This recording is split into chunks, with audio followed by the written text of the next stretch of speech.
Hello, everybody, and welcome to Dire Roll Endfrost. I'm DM Jakin, or GM Jakin, or, it depends. I'm DM Jakin on the screen, but I'm GM Jakin the channel. And surprisingly, that's not his real name. No, I legally changed my name to DM or GM, depending on what you're looking at. Oh, What? okay, perfect. It's not. That's it. I'm done with this nonsense. And so says Fisto Roboto, which is definitely his real name. Yeah. Are you still dancing, Vegas? I mean, if you're going to call it dancing, sure. Jiggling? Gyrating, if you will? Yeah. Welcome to the stream. Kulu isn't here. Boo. She came down with the ills. Boo. So it's just the boys. Boo. Boys with the Y. We lost the boys with the I. Yeah. Yeah. Sad day. Uh, But we're gonna get things started. It is a good thing that you guys have a NPC with you. do we?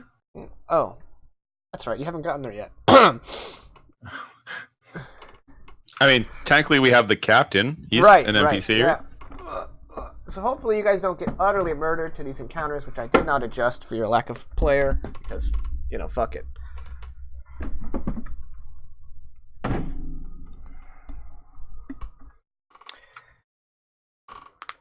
We'll just pretend that Raylith magically now also has 6 levels in sword. Oh, is that what we're gonna do? Yeah. Interesting. I'll forget to take it off my character sheet when we're done. Goldfish is in the Twitch chat. What's up, Goldfish? Hello. Great. Now we have to keep saying hello to Goldfish every 5 seconds. Right. She named herself well. Yes. All right. So where we last left off, you guys had successfully pulled off what I called the Viking heist, because it's as close as a heist as a Viking would get.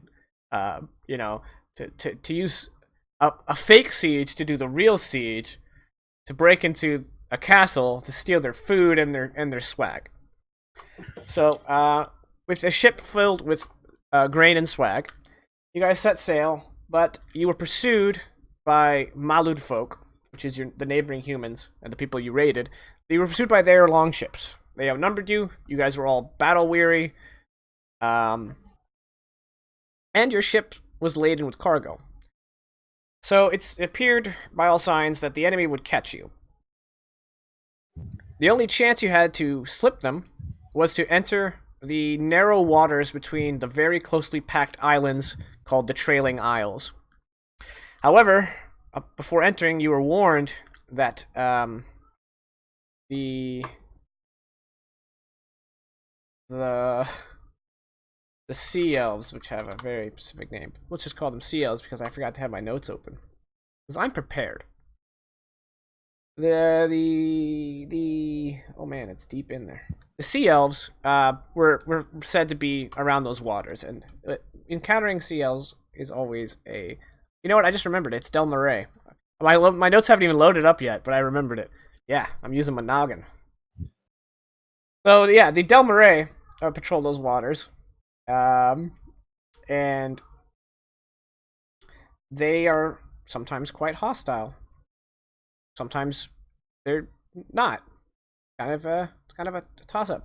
I also forgot to pause that. Cool. All right. Thank you, Fenrir. I just told you. So you guys entered the waters, and it appeared that you managed to lose the Malu folk. Not long thereafter, you ran afoul of the Dal Marais. Their biggest ship came up alongside yours, and a very suavely dressed, a very dapper sea elf. I think that would be a good way to describe him, right? Well dressed. Sure. Dapper. I like dapper. By the name of Cino Ramberti, Commodore, introduced himself and challenged your greatest fighter to a duel. And Fenrir declared that he was his greatest fighter, and Hakon grit his teeth. Yes. And then, using no small amounts of cheating, aka Kulu blinding Fenrir's opponent for the third time. You mean the god? Right, the gods. Fenrir was able to best Cino Ramberti in the duel. It was to first blood, and Cino was very impressed. And the arrangement was that you guys would get to keep your cargo. However, he then proceeded to take you guys, tow your ship to one of the small islands in the chain, and he's led you into the woods, and you have come across a elven druidic glade, where a druid is preparing, has a shrine built here. And it turns out that none of you speak Elvish. And so Cino Ramberti and his druidic friend had a quick conversation, and I think that's where we left off, right? Duh. Yeah. If Sounds not, fair. we can pick up from there. And if we rehash just a few things, that's alright. So, with a big smile on his face, Cino turns to you guys.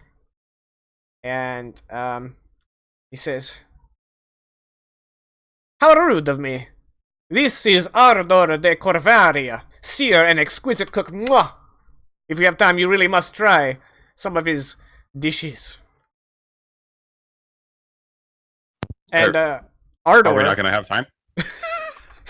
He shrugs, and Ardor, who's busy assembling something on his shrine, just kind of turns to you guys and gives you a nod for a greeting. And again, the Ardor is a very old elf, gray-haired, wizened, if you will. Drop deuces, then out. Cino once again reverts back to Elvish, and he and Ardor converse some more. And then Cino turns back to you once more, and he declares, I fully intend to send you on your way, you and all your ships, if you aid me. A short time ago, an ancient shrine was awoken. It has sent the winds of this isle into chaos. Only the magic that we weave has allowed you to navigate safely, as well as us. But the pursuers, not so much. Perhaps that was in our favor, but it is exhausting and dangerous. And even then, there's only a short window of every day that our spellcasters can control the wind.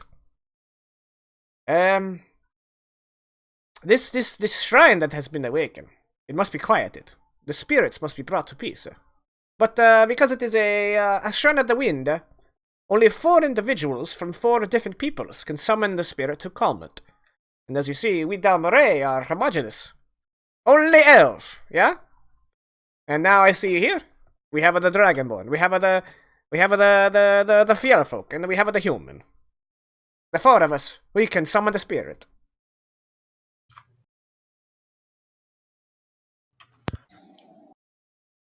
So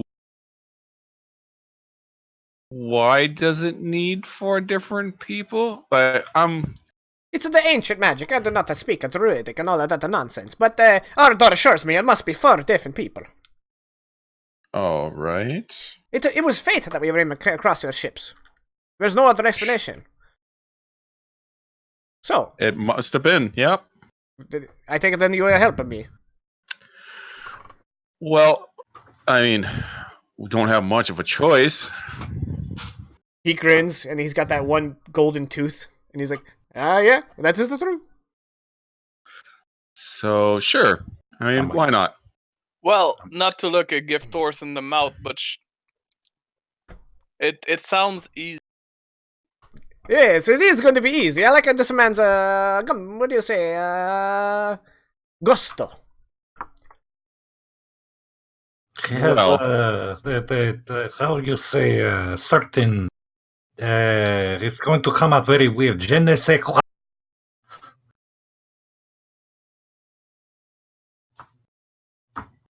Well, you have lucked out. I thought it was Elvish. My bad. And and he motions to himself and his lizard friend Raylith, have a lot of experience dealing with magic shrines. Ah, it is truly a work of the gods that have brought us together on this fine day. So, I will take you back to your ship. You will get all your things together for the great expedition, then you get back on my ship, and then we'll sail over to another island, and we will go into the shrine, and we will cleanse it, yeah? One change to that plan. Okay.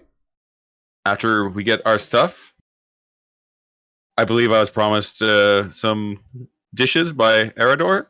The Ardor is preparing the rite. He shall bless the four of us, and we shall enter the shrine. But without his blessing, we cannot enter. He is quite busy. He does not have time to prepare his most exquisite meals. But if we return alive, which I'm sure we will, we got the strapping half-giant here, then we shall feast as friends, yeah?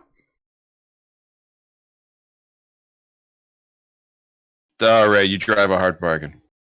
So, go prepare yourselves. I will meet you when you are ready. At the boat to my ship. So before you guys go, actually, did you want to interrupt this scene right here? Just super briefly, to no one in particular, although Akulu is here. So yeah, Rayleth will turn to Akulu and in Draconic, this guy's gonna get us murdered.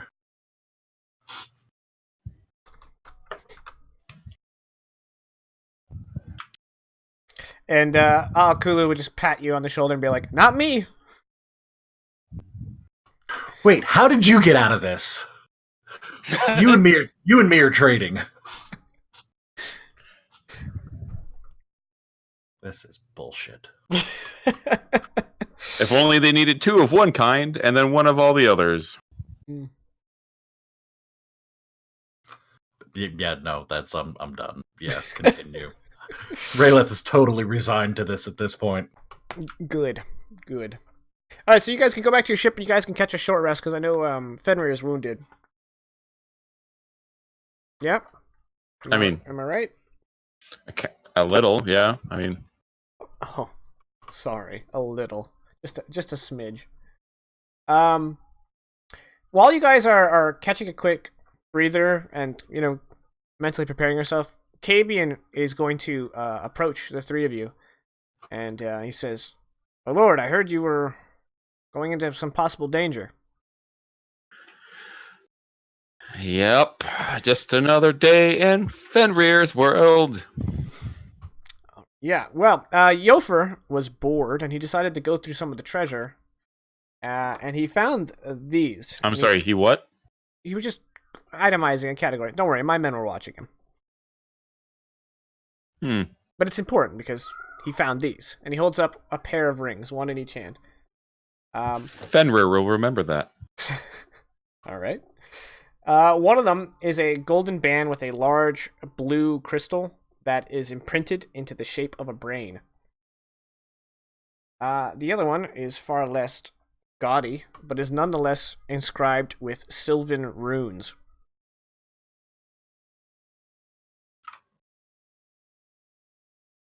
After hanging out with these rings for your short rest, you learn that one is a ring of mind shielding, and the other is a ring of protection. I don't know which one, or if either of them. I think they both require attunement. So, in the same short rest, one of you can attune to a ring each. I'll let you guys decide. I mean, Rayleth is very clearly going to want one of those rings. One specific of those rings. Oh, I mean, if you want the ring of protection, you can certainly have it. You and I are gonna fight IRL. And you're not gonna be able to hit me because I'll have a ring of protection. Fair enough.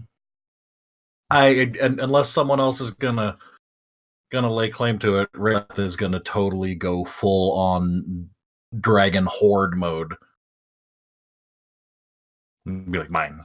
For the one ring, right? The one ring, yes. It is his precious now. Okay. The ring of mind shielding, if no one objects. I mean, I don't see why Fenrir would care. It's not something that would appeal to him. Hakon, why are you missing fighting spirits? I don't know.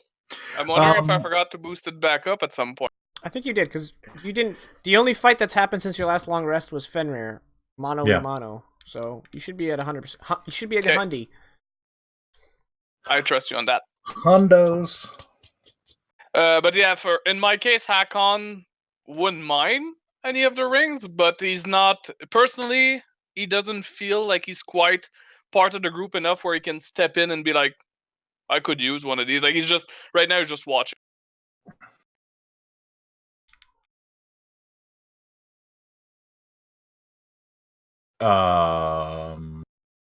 I don't recall specifically. Do you want a song of rest for Fenrir? Oh yeah, we'll do anecdote of rest. Anecdote of rest. Not necessary, but appreciated. Okay. I was 5 hit points down, so Oh, okay. Good to go. Um, Man, Cino kind of went out like a chump bitch, huh? yeah, kind of. a little bit. Happens when you get blinded. He got What? warned. Remind me again, just briefly, what each of these rings does. Well, Ring of Protection, if I remember correctly, gives you +1 AC and +1 to saving throws. You are remembered correctly. Ring of Mind Shielding means that no one can read your mind. And if I'm not mistaken, it's the one that if you die, you can get your soul gets sucked into it. Let me get my DMG. Yep. It is. Yep, I'm looking at it right now. It's actually in the info panel on Roll20. The fewer books on my bookshelf, the harder it is to get one out without knocking all the other ones down. Does anyone else have that problem? Yep. All right. Well, if it's you know what? I'll go ahead and throw it because Mind Shielding's the one that's kind of complex. If it's in the compendium, I'll throw it for the audience. Yeah. I can read along. Immune to magic that allows other creatures to read your thoughts, determine whether you are lying, know your alignment, or know your creature type. They can telepathically communicate with you only if you allow it. You can use an action to cause the ring to become invisible until you use another action to make it visible. Oh, the ring, damn it. Yeah, the ring. Oh, It's not completely overpowered. And then if you die while wearing it, your soul enters it. You can remain in the ring or depart for the afterlife. As long as your soul is in the ring, you can telepathically communicate with any creature wearing it. And the wearer can't prevent this telepathic communication. I'm a fan of this. Oh, I'm just finding it funny. I'm gonna probably take it up. Yeah, what's up? I'm finding it funny. They can't know your creature type. I'm sure it's useful when you disguise or magically change your appearance. But I'm already seeing Raylat going like somebody else. Hey, you're a dragonborn, and Raylat. No, I'm not. It's like, dude, you didn't change. You don't know that. This is you are telling fibs, and I don't appreciate it. Well, it's only magic. It's only spells that tell them. Someone can just, determine you're bullshitting by conventional means. Yeah. That's it. I'm polymorphing myself into a duck. Whack. Space duck. With a machine gun. Anywho. And I think the Ring of Protection should go to the only real option for that. Okulu. I don't necessarily disagree. Like, if I'm not mistaken, she's got a decent AC because she's of her draconic, sorcerer type. Yeah. Actually, I think she has a better AC than I do. But I'm not gonna. I'll just not get hit. That's what we'll do. Since she's not here, do you want to wear it for now, Fenrir? I think it would be the wise option, and give it to her after. Sure. Unless now it's corrupting me. He's gonna go into fight and go like, I'm invincible, and it's just a +1. Flatten.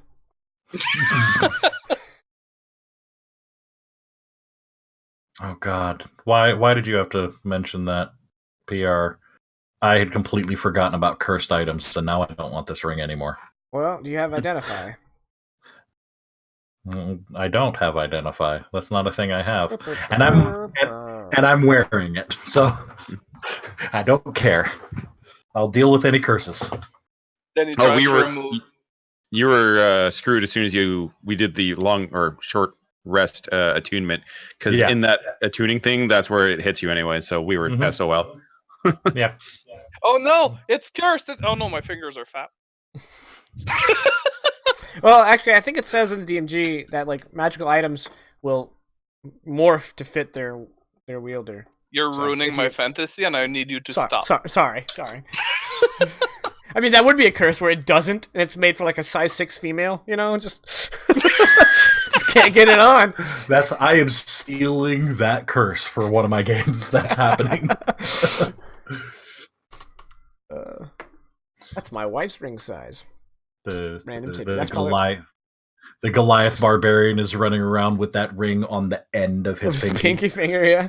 It works completely normally. It just doesn't resize, and it was made for a dainty woman. He wears it as a toe ring. Oof. He smells like patchouli all of a sudden. All right. Are you guys ready to go on your little adventure? Duh. Da, he says. All right. Trying to bring that train back on rails will be hard, but sure. You'll do it and like it. All right, so once again, you climb aboard Cino Ramberti's ship, and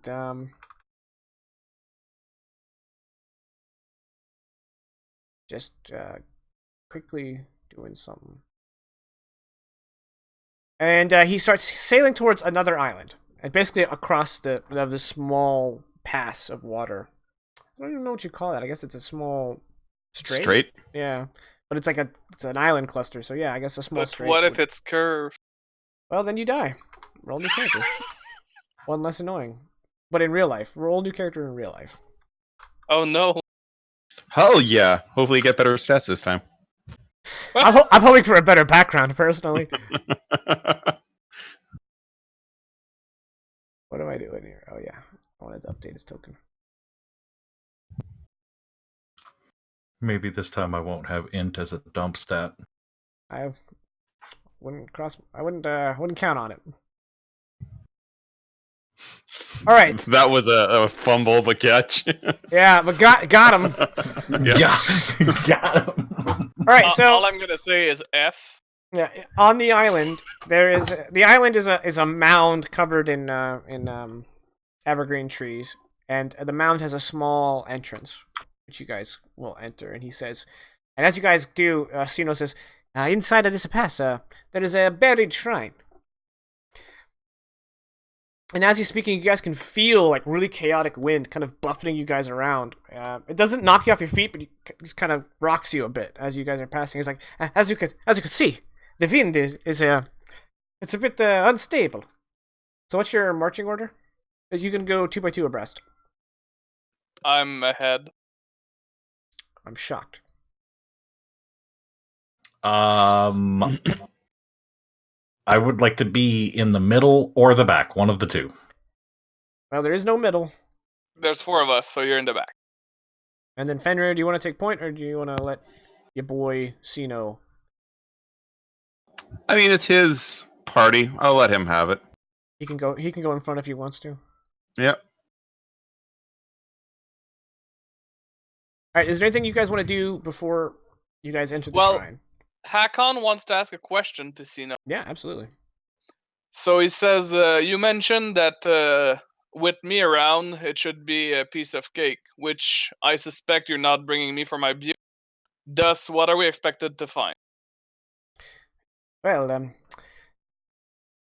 fortunately, we are blessed by Arador's ritual, which means we should be able to pass through the doors without being disintegrated. I lost 2 of my men that way. But anyway, inside we are expecting to find chaotic winds. Can they be hit with a hammer? I do hope so. Also, I just want to say that when he mentioned doors, Fenrir just gives like Rayleth this like side eye, like the mention of doors, like more doors. More doors? One simply does not walk into more doors. Alright, Cino kind of is just entering the tunnel because he's an elf, which means he has dark vision. Does any of you want to? I'm just blazing right over new guy because fuck him. Does any of you want to do a light or something? You just Do any of us have light? I have a torch, but I don't have the spell light. That's what I was asking. A torch may not fare well with the winds. If you have a lantern, though, it's protected from the harsh wind. So I might have a lantern. Hold on. Cino notices your hesitation. He's like, "What's the matter? You can't see?" No. Fortunately, inside the chamber itself, there is a big ball of light. But we will have to pass through some winding caves that are quite dark. You can all hold hands, and we can go together. If you can slow down for like 20 seconds with your fast talking and your blah blah blah blah blah. Well, I did not mean to offend. I'm sorry. I'm stressed out a little bit. This is I don't have my security blanket with me, the witch. Hold on a moment. Take his bag out, pull out a hood lantern, use some oil, light it up, and go, okay, we are good. See, there we go. And I believe lantern's 30-30, right? I think so. Let's double check. Hooded can be anywhere from 5 feet dim up to 30 feet. 30 feet bright to 30 feet dim? Or, yeah. Yep. Yeah, 30-30. Yep. Do you want to go max on that? I mean, sure, for the time being. And Okay. Akon offered that he can carry it if needs, but it's your lantern. So You need both your hands to swing big hammer. Yep. The hammer swing. I'm okay. I'm okay. I got this. I appreciate the offer, but stay away from my shit.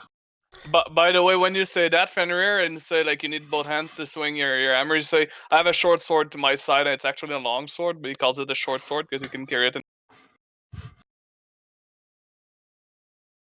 So, inside, we will have to face the shrines of guardians. They will be constructs made of wind. I don't know how it works. Magic. All right, that checks out. Sorry. That trucks. The trucks. Well, is there anything we need to know before we get here? You've already lost some men here, so I'd rather But now not we know lose that them. right, so it is okay. We will not be disintegrated. But do you know what is to be expected? Like, as these guardians, do you know what they are? Beyond what I have told you, no. They are constructs of air. Okay, so they're not like bugs. I do not think so. I think they are Good. Air. Because between me and you, that's probably like our one weakness. Your one weakness is the bugs. Big bugs, like bear-sized bugs. Oh, well, yeah, I can see that. We did not get a whole lot of problem. We are, Dalbaret. We sail the seas. Can I actually have a little bit time to prepare before we walk in? Of course, sir. We can hold here. Okay. Rayleth would like to take 10 minutes and ritually cast Unseen Servant to hold the lantern. Okay. I'm just going to put it on your token, because... Yeah. It's staying with me anyway, but now I have my hands free. Alright. Is that it? That's all I needed. Akon, Fenrir? Cool. I stand there staring at him for 10 minutes. You guys follow the lantern light through the winding caves until eventually you guys catch a light coming through the tunnel, and you guys turn a corner and you find yourselves in front of what appears to be some cobblestones, some man-made, to use for lack of a better term, structure inside this cave. And I'm gonna go ahead and whip y'all to the battle map. And while we're on the battle map, this is a good time to shout out the awesome creators who have given us permission to use their stuff. It's not a sponsor, but we love them anyway. The maps are all made by Gabriel Picard. The tokens today will be made by mostly Oliver Smith, and I think we have one or two that'll be made by, yeah, we definitely have by Wider Path Games. If you're on Twitch, we just posted those in chat. If you're on Mixer, you can find links down below. If you're interested in some quality stuff, go patronize them. They're cool.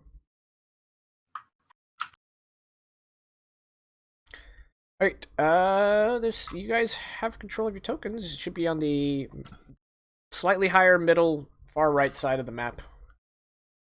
Slightly higher, far right middle. You got it. That was honest. Okay, I'll take that back, Jake, and that was actually helpful. Well, Just random words. All right. Sometimes you just string words together and people find what they need. I took 2 steps forward and I already see some. Although I'm not sure the lantern suppose. Oh, maybe there's light. Yeah, you said there was there's light coming from here. I see stuff. Are they dead people? No. No. Hakan, you see 2 creatures. Rayla, you probably see at least one of them. The chamber before you is on a series of levels, and the cavern creates this very high dome. And on the highest level is what appears to be a satyr with a bow nocked and ready. And I believe, Hakan, I don't know if the rest of you can see this, you see a very large looking tornado with arms and a head. A face, more like. Yeah. Okay, so like the tornado is like a cyclone, and then it has arms out the side with like a face across the tornado. Yeah, and the arms are also cyclones. Okay, so it's a cyclone with smaller cyclones? Yes. Cycloneception. Cyclone eyes? So Cino takes a big breath and then holds it, and then steps forward and he goes, and then he breathes out and goes, "See, we didn't disintegrate." Akon is gonna take 1 step forward as well, and he's gonna say, "You didn't warn about the small people." Those are made of wind. Don't let your eyes deceive you.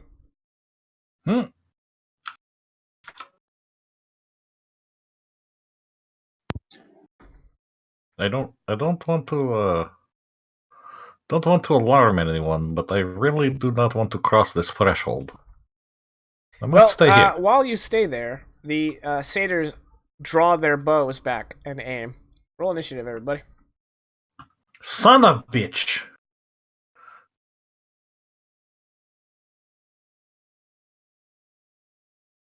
Oh, here we go. Man, despite being ready to fight, Akon was really taken aback by. Wow. You know, random aside while we roll initiative here, my brother has been hyping up Cell Dweller for years. I never really got into his stuff. Musician. But I recently found a song that I like, and it is jamming in my brain, and I can't get it out. It's a banger, as the kids would say. Yeah, exactly. As the youths would say. The Utes. Couple of Utes. Couple of Utes. Wow, Hakan, that's pretty dope.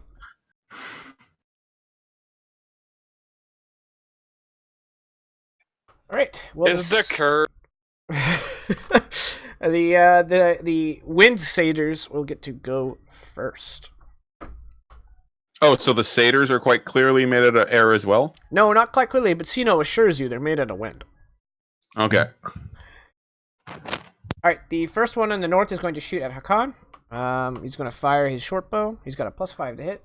Hakan has a 16 AC, so I need 11 or up. That's a hit. And that's going to be, your basic 7 piercing damage. Okay. 8 range 80, probably good, I reckon. Yeah, okay. And the other one's going to shoot at Cino. And Cino's got an AC of 17. That's a hit. For 4 damage. NPC on NPC nepotism right there. Alright, wow, you guys really didn't do well on the initiative front. It is now really biffed it. The air elemental's turn.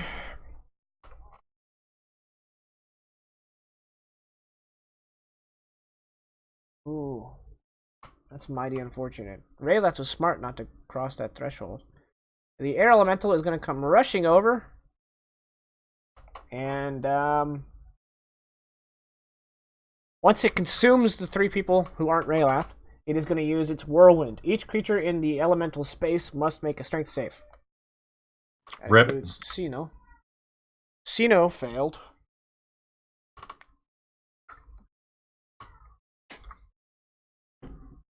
The rest of you succeeded. On a failure, you take some bludgeon damage. Blah, blah, blah. What happens if you succeed? Oh, okay, half damage and you aren't flung away or knocked prone. Okay, so you guys take half and Cino goes flying.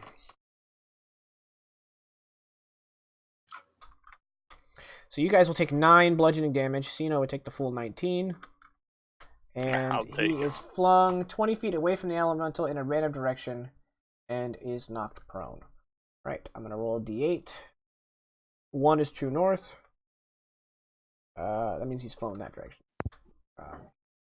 5, 10, 15, 20, and knocked prone. And in the midst of this like whirlwind that's around them, slamming against them, Fenrir returns back to Rayla and says, "Hey, this hurt me more than Cino did." And so he's like, I heard of that! Right, Fenrir, you're up.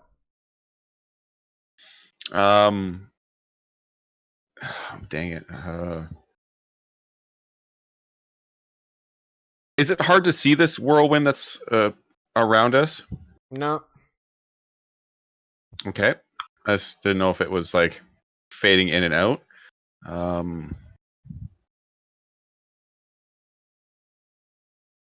Well, in that case,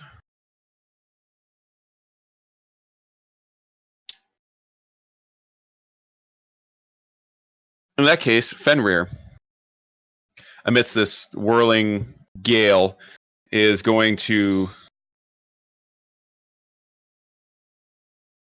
bring up his empty hand, as he didn't have his sword out, and will put his hand against his shield. And normally you would be able to hear this, but because there's a torrent around him, can't quite hear it. But at the end of it, it's almost like the spirits that rise when he rages are starting to kind of like rise up around him as well. But they're different. They're not his family. They seem to just be like warriors. And as 3 or 4 rise up, they just quickly like surge into him. As I'm going to cast heroism on myself.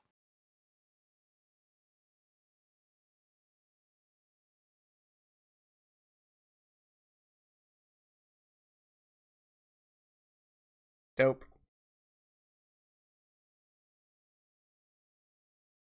And this is not concentration? Oh, it is concentration. Okay, there it is up there. It is. Cool. And then I'm going to just take a step back, but still in its threatened area. Okay. All right. Cino's turn. He's going to use half his movement to stand up. Then he's going to go 10, 15. So, each level is 10 feet higher than the next, but climbing the stairs is just difficult terrain, so wouldn't sweat it too much.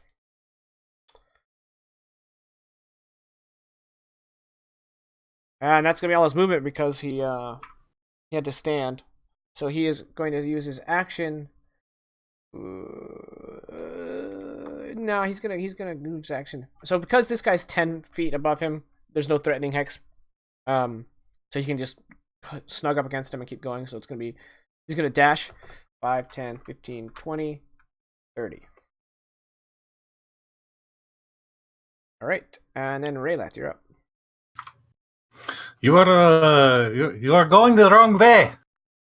It's no, we help back here. He can't really hear you over the whirling air elemental next to you. Do everything myself. No respect, I tell you, none. Bonus action, disengage. 5, 10.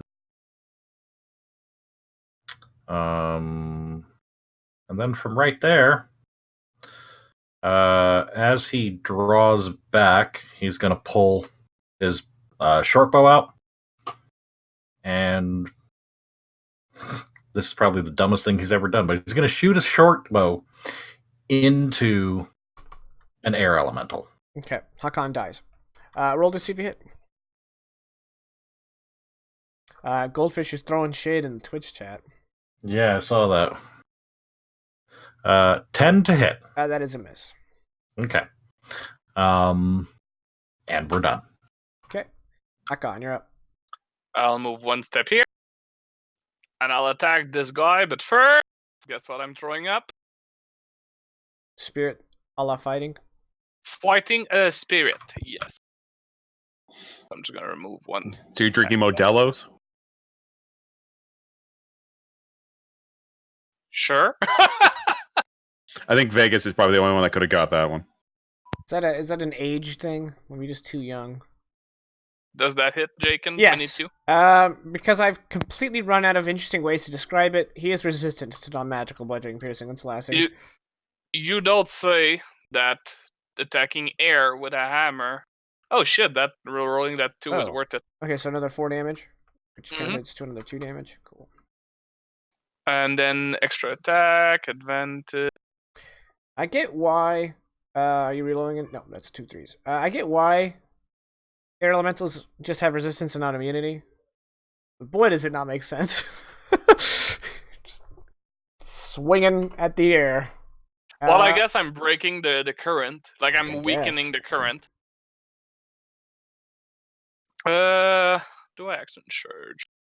He looks like he's worth action surging against. I'm gonna action surge. Get 2 more attack in there. Oh, that's a hit, and there's a 3, so I'm gonna reroll that. Class. Great weapon fighting. Well, we didn't change the damage. I can't always get an upgrade. And that's... Okay. So that was my bonus and my action. And my second action. So we're good. Okay. I still have a reaction. The Wind Satyrs. One of them is going to shoot at Cino. This guy's going to shoot at Cino. He's creeping up on him. He misses. And this one is going to shoot at Hakan. I have no idea where this other one is, so that's terrifying. A little bit, yeah. He hit you, Hakan. 4. What's the... I think he has +3, but I'm double checking. Yep. 8. +3 on the previous, 8 damage. And then the Wind Elemental's going to roll to see if his whirlwind recharged. Oh, it did. Look at you guys all spaced out, you bastards.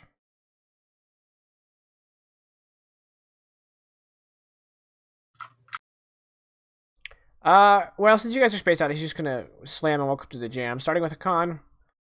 He has a +8 to hit. That's a miss. Fenrir. +8 to hit. That's also a miss. So the air elemental flails its funnel arms like a wacky waveable inflatable arm flailing 2-man, and then it's Fenrir's turn. Well, emboldened by this attempt to attack him, Fenrir will draw his short sword and then will swing, saying, "Have at you." Foul wind thing.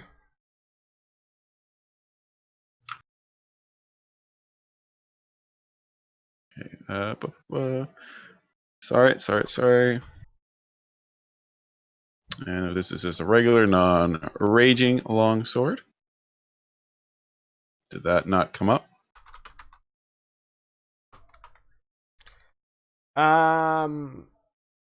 There we go. A 13 is a miss, sadly. All right. Kind of panicked after that first one missing. He's going to quickly just slash again.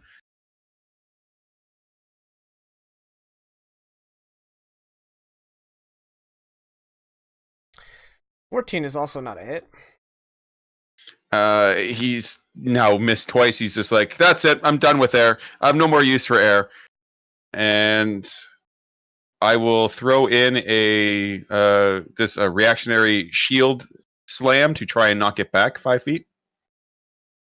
Because I will also slam. Welcome to the jam.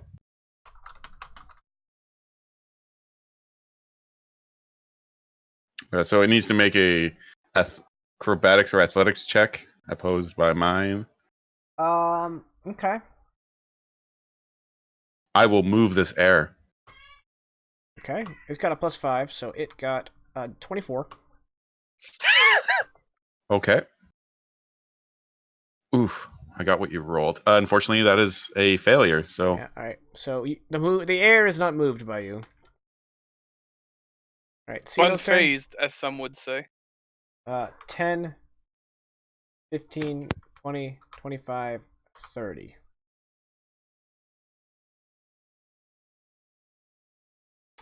Boy, that's unfortunate. He is going to evade. Dodge? You know, that thing. Raylath, you're up.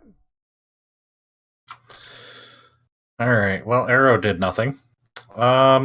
So he's going to Let me double check something super quick here.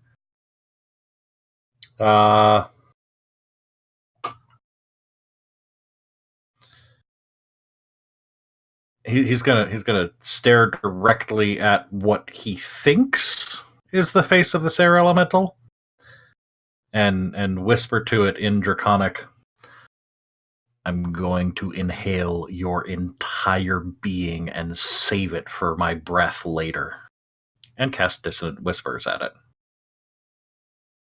Has to make a Wisdom save, DC 13. It's got a +0 wisdom. It failed. So that's 11 psychic, and what else happens? And it must move as far away as its speed allows. And it says it has to use its reaction, so this is not forced. Does it say? Yeah. Does it? It says it must use its reaction, if available, to move as far away from you. Yeah. So, that means Fenrir and Hakan, if you guys want to take swings at it, you can. I will. So the end of my turn ended the moment I said I'm done.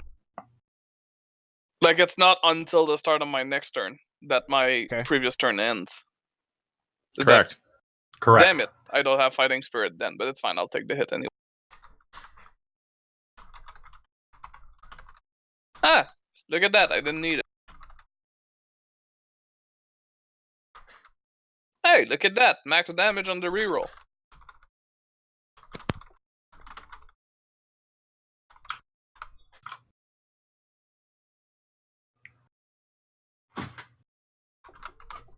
Okay, so that's +5, that's 14, and then that's another hit for 8. That's 7 and 4.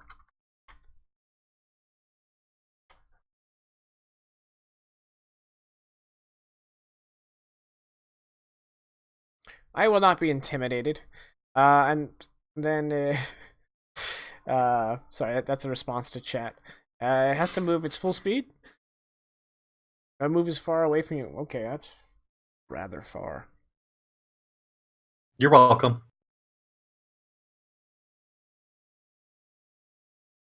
Yeah, I was just somewhere over here, I guess. Damn, that thing skedaddles. Oh, that's Jesus. All right, and Hey, then I'm I'm not gonna go done ahead. moving. Oh, sorry. It's 20, 85, 90. There we go. It's got 90 speed. 90 that feet. is quite possibly the best time I have ever used Distant Whispers in my entire D&D career. That right there was amazing. It just got the fuck out of it. And realistically speaking, you heard a con around the corner. Where the fuck did it go? Speaking of Hakan, you're up. I have movement and a bonus action. Sounds made up, but alright, I'll allow it. 5, 10. Is this difficult terrain on the stairs? Downstairs. Downstairs. Okay, 5, 10, 15, 20. Let's get a look. Okay. And that's a ledge in front of me. Okay. So 25, 30, 35. Let me measure this. Damn it! Yeah, I mean, you can step down onto this pillar. You have 5 more feet of movement, right? Yeah. I will absolutely do that. And then that should be, yeah. And then I will look up at this satyr guy 30 feet in front of me and just be like, hey, look at me. I am the very obvious target and not the guy coming up from behind you. And I will Does help. 5e have rules for drawing range with the triangle? No. Okay, cool. No, it's just each square is 5 feet. I'll take your word for it. They simplified it. I will I'm use glad. my help. I always hated Yeah. using pi and And I will use the help action as a bonus action for Cino against that satyr that he's coming up on. actually, you can't see Cino, and he's farther than 30 feet from you. So wait, both have to be within 30 feet? That's my understanding, yes. Son of a bitch. Okay, so I did not actually step there. I'll stay here then. Okay. And then... yeah, I'm done. Akan. I'm just gonna do like Gibby. literally straight line toward those satyrs because I don't see the air elemental anymore. So I'm gonna go. I don't know if that counts as 5 if I just like hop down. Yeah, give me an athletics check.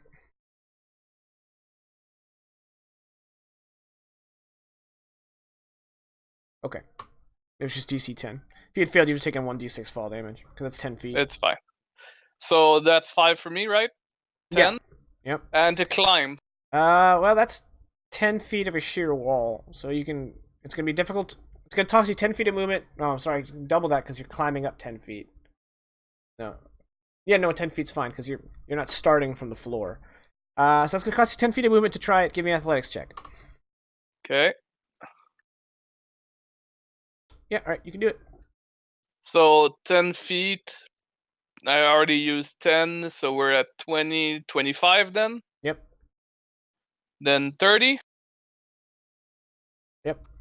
And since that's my max, I'm gonna dash as my action. Can I? Or was climbing an action? No, climbing's just part of your move. Okay, and then I'm gonna try to gracious. climb here. Okay, so same thing. Same thing. Oof, that was... 14 does it. Yeah, but that was close. Okay, so that's 10, 15, 20, 25, 30.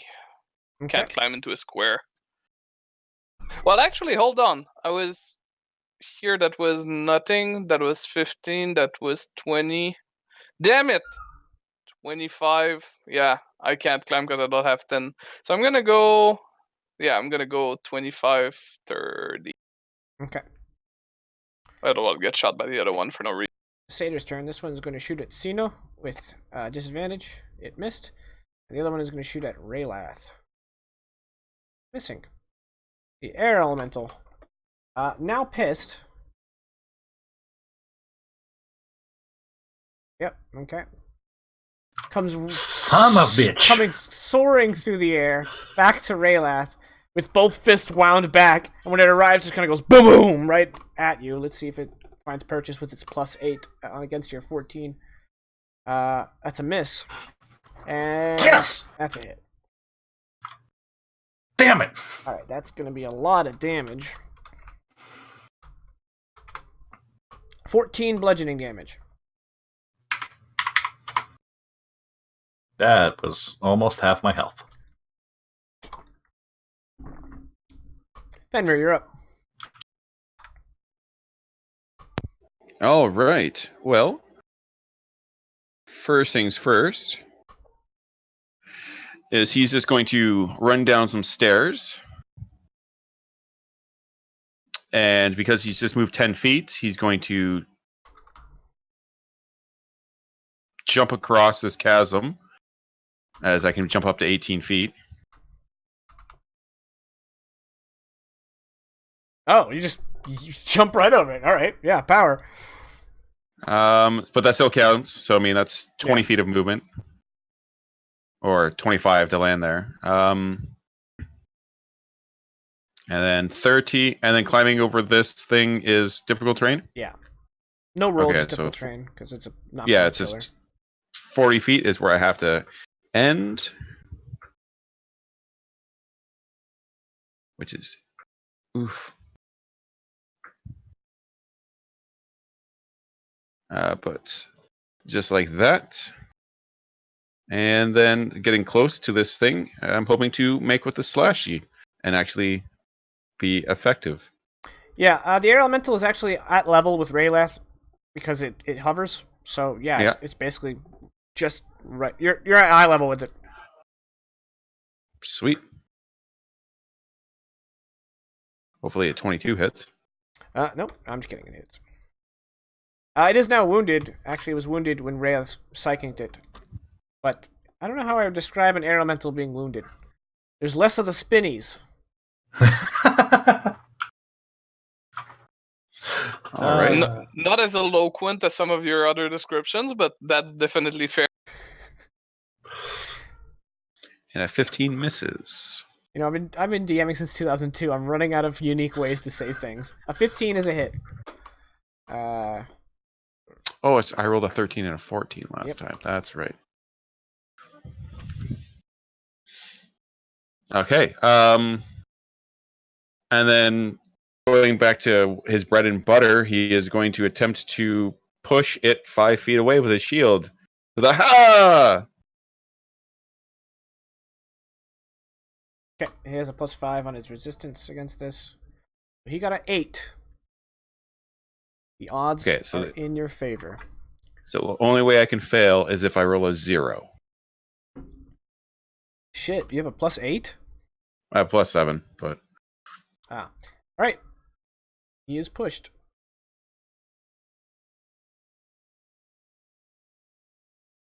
Is that it? yes. Okay. Yeah, I Cino's think that's turn. it. With rapier. Oh no, he doesn't have a rapier. That's my bad. His stat block has rapier, but he has a cutlass. With the cutlass drawn, he lunges past to here because he realizes Hakon's going to probably try to climb up, and he's going to slash at the wind satyr. Okay, and Cino has a +6 to hit, and he crit. And that's a crit. So For once, not on a player. 4. He does 12 slashing damage, and as he does, he cuts right through it. And you can see that it's made of wind, but when it kind of pulls back into itself, as the wisps of its color kind of disappear, it kind of leaves gaps in it that are like going in and out as the wind that makes up his body is kind of like now missing a chunk. And he gets to attack twice more. Don't know how he did so badly, other than being blind. I guess that's it. He was blind. With a +6 to hit, I believe that's just shy of hitting. Oh no, that's dead on 14. So that's for 7 slashing damage. And once more, that is unfortunately just barely a miss. And then it's gonna make it Rayleth's turn. I mean, it worked so well last time. So he's gonna stare at the air elemental again. And this time he's gonna whisper at him. No, it's not shrinking. It's just got gaps in its wind. Goldfish. Thank you very much. I'm gonna whisper at the air elemental again. This time, you run like little bitch. Cast it again. All right. With a +0, it failed. So that's 10 more psychic, and it is going to run like little bitch. So far, that it's annoying. I'm gonna say here that looks good. For once, Jaken's plan of making huge rooms backfired. No, actually, I think it's my plan of making huge rooms was perfect. Thank you. All right, that's your action. And then, oh, what is the range on that? Hold on. Ba, ba, ba, ba, ba, ba. 30 feet. On Bardic Inspiration, 60 feet. 60 feet. So he'll just kind of speak a little bit more loudly across this gap. And so, Fenrir, if you want to go help with the satyrs, I think I got this big wind guy locked down. He's okay. And I'll throw him a Bardic Inspiration. And then 5, 10, 15, 20 actually. okay, upstairs, 20. Yeah, 25. And I'll just stand right there. Okay. And I'm done. Hakan, you're up. I'm gonna climb there because fuck the stairs. Okay. And also I heard whoosh, and then Give me an athletics so check. athletics. Yep, you're good. Okay, so 10 feet. I almost want to Spartan kick that thing, but it's made out of air, not out of actual stuff, so it's not gonna work. So I'm just gonna attack it. Mold, normal, no fighting spirit. Boom. Alright. There's Is that the one I'm using for initiative? Yes. Okay. I won't delete it because I'm using it for initiative. But it dissipates. okay, so no need to run the 2. So that was 10, 15, 20, 25, 30. Hello, I can reach you, buddy. The Wind Satyr mourns. And that's a 15 for hit, 21 for 15 damage. It's wounded. Yeah, so that got moved to the side, so people will have to move through me. And that's it for me. Okay. The remaining Wind Satyr is going to try to headbutt you. And it misses. And fell horribly. And here comes the whoosh. 5, 10, 15, 20, 25, 30, 35, 40. I 45, would say I'm sorry, 50, but I'm really 55, not. 60, 65. And it doesn't see the thing it hates. 70, 75, 80. Aloha Khan. Hello. Swing. How's it going? It hit. Akon points in that direction. It went that way! I think it does plus fuck. It does plus fuck. So Hakon, take 15 bludgeoning damage, and it's gonna Yeah, I'm gonna slam Stone you Thunderance again. that. Okay. So you take 15 6. minus 9, that's...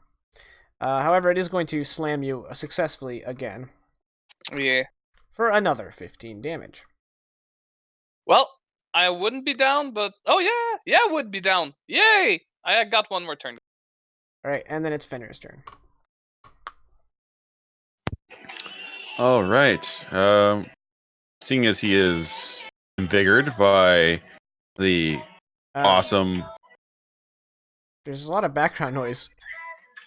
Oh.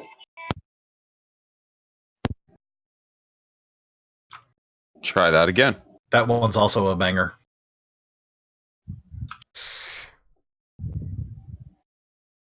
So that's 20. That's 30.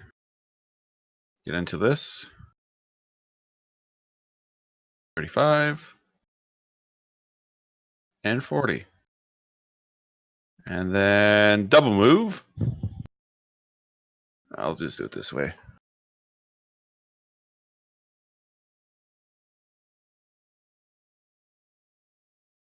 Uh, 35, and that's all I can go. Okay.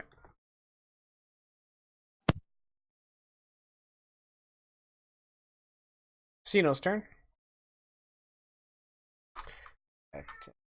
20, 25. He's going to stab at the wind bastard. That's a big miss. Big fat miss. And that's another crit for our boy Cino. Nice. He's proving his worth after getting trounced by Fenrir. But then he rolled terribly. That's 8 damage. However, actually no, wait. This is magical, right? Ah, darn. Cino's blade is silvered, but not magical. And then he attacks a third time. And that is a hit. For 7. Alright, the air elemental is looking like it's badly damaged. And then it's Raylath's turn. All right. 5, 10. Oh, there he is. There's my bitch. Nope. Come back here. There we go. He's a good ways away. That was 5, 10. He's within 40 feet of me. Do.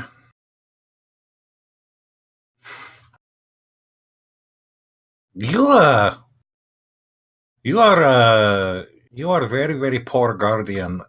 You should probably look into another line of work. You are very bad at this. You are so bad. You are the worst. So bad. Well, he failed. So he is emotionally damaged for 6 psychic. And disadvantage on his next attack roll. And 10, 20, 30, 35, 40. Alright, let's count. Hakan, you're up. It's looking hurt. Akan could go to safe route, but Akan does not go to safe route. He'll instead use Fighting Spirit as a bonus action. This is Black Line.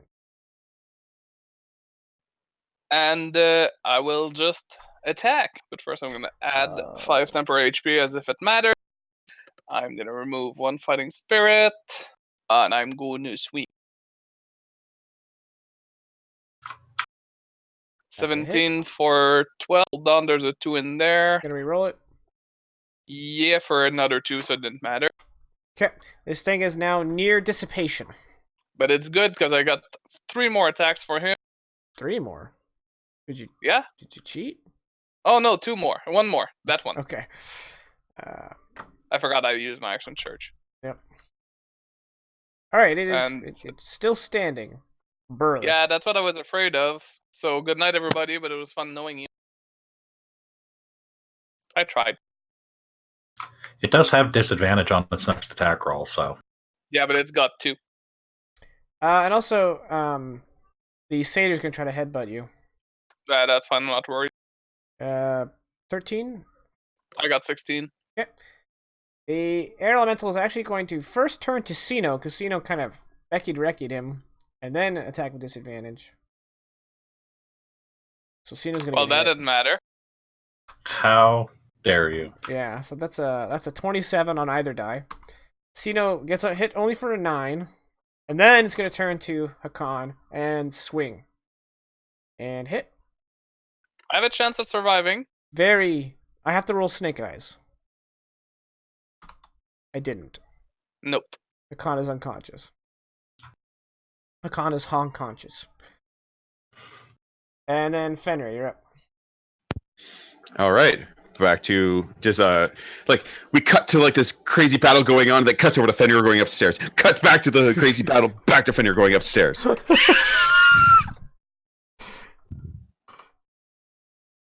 Still better than that creepy 10. horror story that we had when you were dragging people underwater. 25, 30, 35, 40. Hey. And he's gonna stop. I found something. Yeah, so let me describe that. This is a roughly 5 foot in diameter perfect sphere that is floating 2 feet off the ground, and it seems to be made of every color of the rainbow. And the colors kind of shift and change and move around it, and it is what is filling this chamber with light. Okay. In fact, it kind of hurts to look at it. He'll call out. There's some sort of ball of rainbows. Rayleth, what do? And that's the end of my turn. Okay. Cino is going to make with the stabbies. Stabby 1. That's a miss. Stabby 2. That's a miss. Stabby 3. He hit. Great job, Cino. You had 2 great rounds. And then...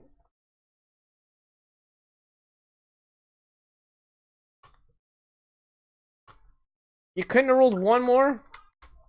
Okay. Raylath, you're up. Yeah, so 5, 10, 15, 20. What's going on here? How are you still standing? And Akon's down.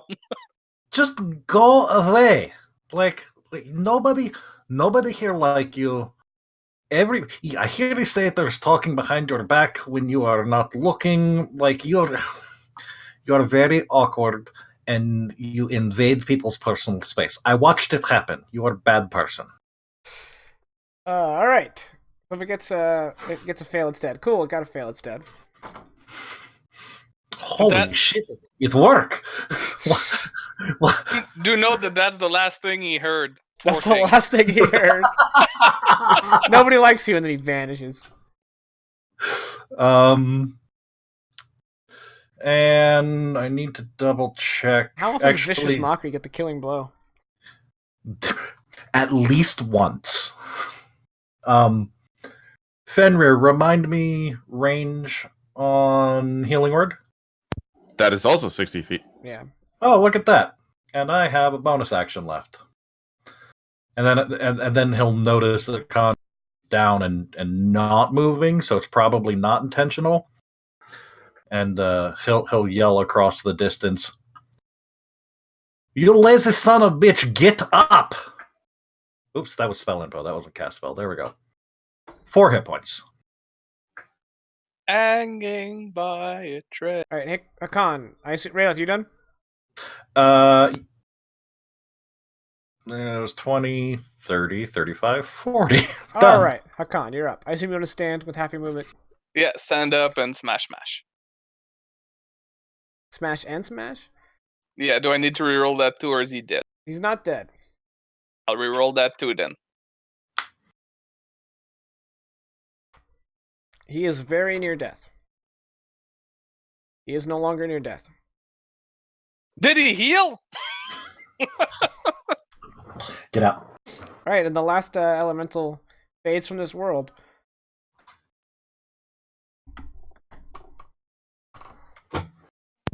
Fenrir is going to reach out to touch this orb.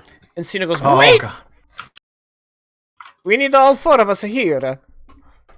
I don't know what would happen if only one person to touch it. Oh, this is like the orb? This one. This is that orb. Yes. I'll be there in a minute. Just taking care of something. How do you guys get so far? Since, it's up to you guys to decide when you turn this thing on. You guys can take a short rest if you'd like. I reckon we might wanna, given the state of Hakan. Yes. Akon is literally hanging by a thread. Yeah, let's do that. And while we do so, Rayleth is going to wow everyone with the. He tells them that.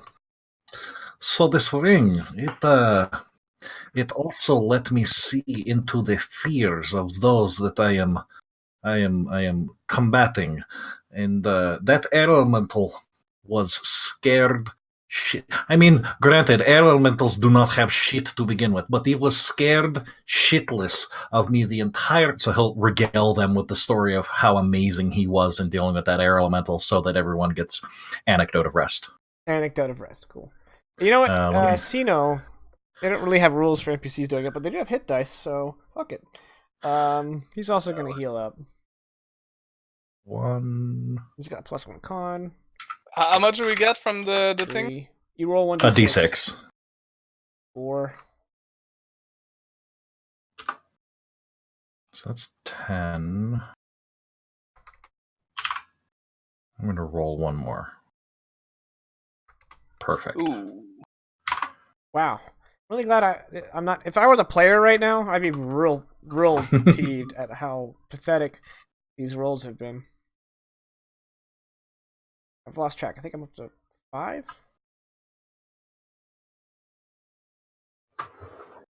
So I'm gonna selfishly call it right now for the first time in Dire Roll Endfrost combat MVP Rayleth on that one. probably. I'm calling it. Also, for the first time in Endfrost history, NPC actually pulled his weight with 2 crits. Yeah, he did. Agreed. But he doesn't get MVP. Oh, okay. Right. He He just gets gets not completely MV useless. NPC. He gets best supporting actor.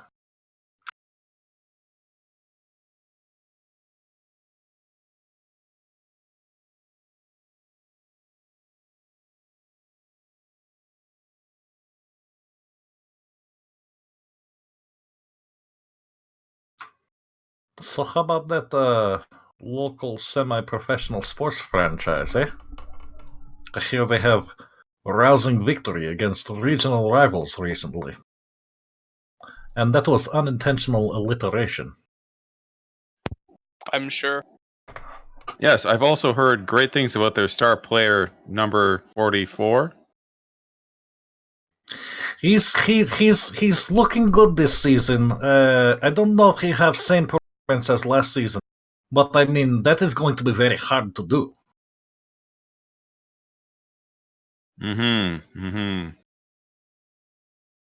Definitely does pull through in the home stretch, though. Cino's like looking back between the two of you. He's like, I don't know what the hell you are talking about, but are you guys ready to go? Oh, you guys don't play Yace Ball either? Oh, must be a fair folk thing. Or bear folk. Bear folk. Yeah, The ones Bearfall. that we are. We call it basefoot. All right. So, shall we all touch the orb? Do we have to? 4 men in the cave, touch a ball, no big deal. Do we have to say something like? Now, see, now just I would like to take a moment to reminisce on when all 3 of you step past threshold, and then that air element will come in and just it was nasty, and I stayed back, and I was okay. I'm wanting to do this time, but because I love at least one of you like brother, I will do. Thank you. Cino's touched. All right, and so you all reach out and touch the orb, and when when the 4 of you touch it, it glows brightly to the point where you all have to look away and close your eyes, and then you open them just in time to see light kind of stream out of these 2 doors, not counting this because this is actually like where the wall fell, and they proceed out, and you guys will chase the light outside. So if you guys want to position yourselves somewhere on this level, looking east.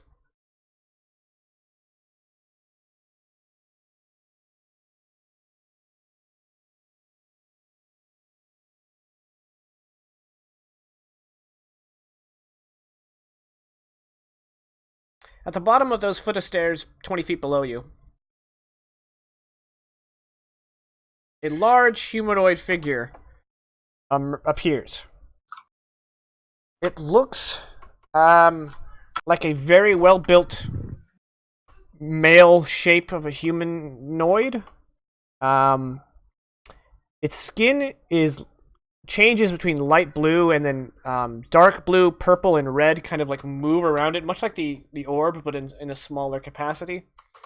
Instead of hair, it has this wisping kind of wind-like thing. And it has a very alien type, like just completely foreign from this world face with 2 large ram-like horns curling down off of his forehead. And got red tattoos on the other side of his eyes, and they are glowing gold, much like the artwork there. And it looks around as if it wasn't expecting to take physical form. And see, this is what I was talking about. I'll just be over here, being right, as usual. No big deal. Hakon okay. is simply gonna say, "Who are you?" at it. Well, before we answer that question,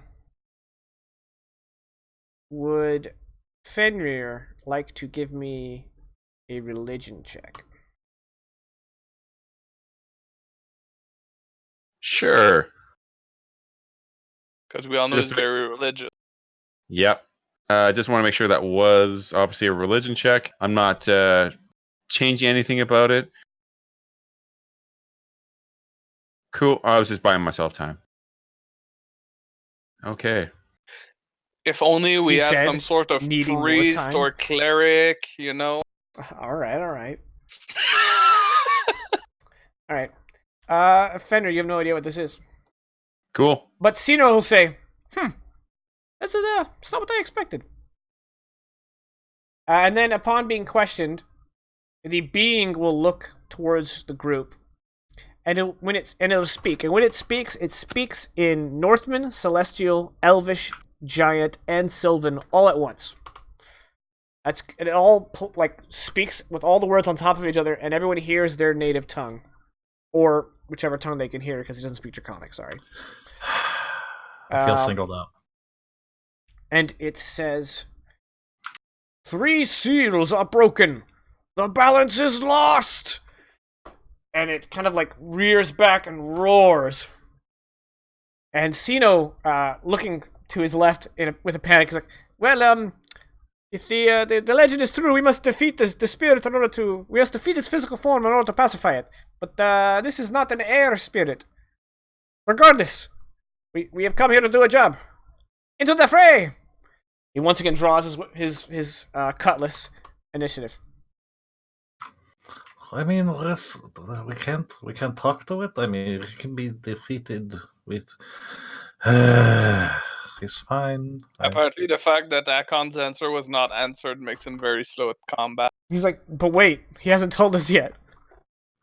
Unfortunately That's for y'all, not a name. the being rolled well and has a +7 dex, so Jesus. it's going to go first. I just hate when you got a stat block that has a ton of spells. Very quick, BRB. And that Jesus was both in character and injured. Wait, what? When you said it has a +7 to initiative, and I said Jesus, but it was in Draconic and in character. Ah.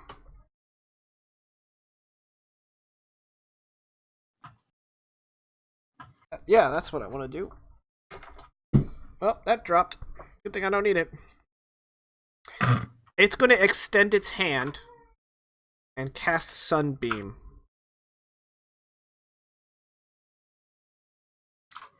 Rip. Yeah. Might be one of them rip situations. You can only aim at one of you, so I'm gonna let fate decide. Rayoth is 1, Cino is 4. And he points that hand at Cino and fires its sunbeam out. So Cino has to make a con check. Cino's con is +1. I don't know why I had to look it up. I just did that. Wow, he's fucking succeeded. So what happens on a success, half damage? On a success, half damage, and isn't blinded.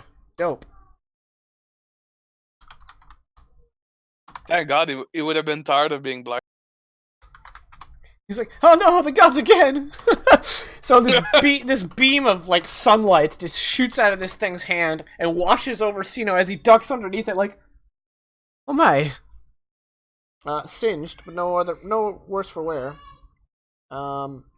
It is now Cino's turn. Cino leaps down and then brings his cutlass down as he drops. But the elemental does not give a single shit. So he tries again. And there's our boy Cino rolling the crits. There we go. He's got them crits. For 11 damage. The large elemental is resistant to non-magical business. What a surprise. We are all surprised. Then he's going to attack again. Okay, Ray laughs. With the natural 1, it's your turn. All right then. Rayleth's gonna pull hand crossbow out, and he's gonna shoot this thing. Not expecting to really hurt it because this apparently is his spellcaster combat. But we're going to try anyway. You know, guys, my Discord notifications work on my phone now, and I just saw what new guy typed, and I'm like, won't pay attention. A 10 is gonna bounce off his luminescent skin. It's not exactly what expected. So 5, 10, 50. Done. All right, Fenrir, you're up. Oh, great spirit. You say that the seals are broken. Are there no way that we can help seal it up again? Roll performance. Yeah. And this isn't your action. This is just you talking. Oh, okay. As soon as I get to my skills page. And you said performance. Go. Okay. The spirit looks at Fenrir and says, again, speaking in all 5 languages at once, "Only the gods can seal it."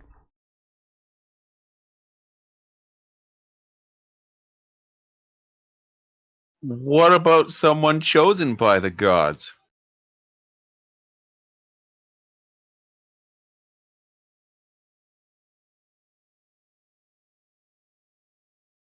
I'm okay with spending my entire turn talking, by the way. Okay.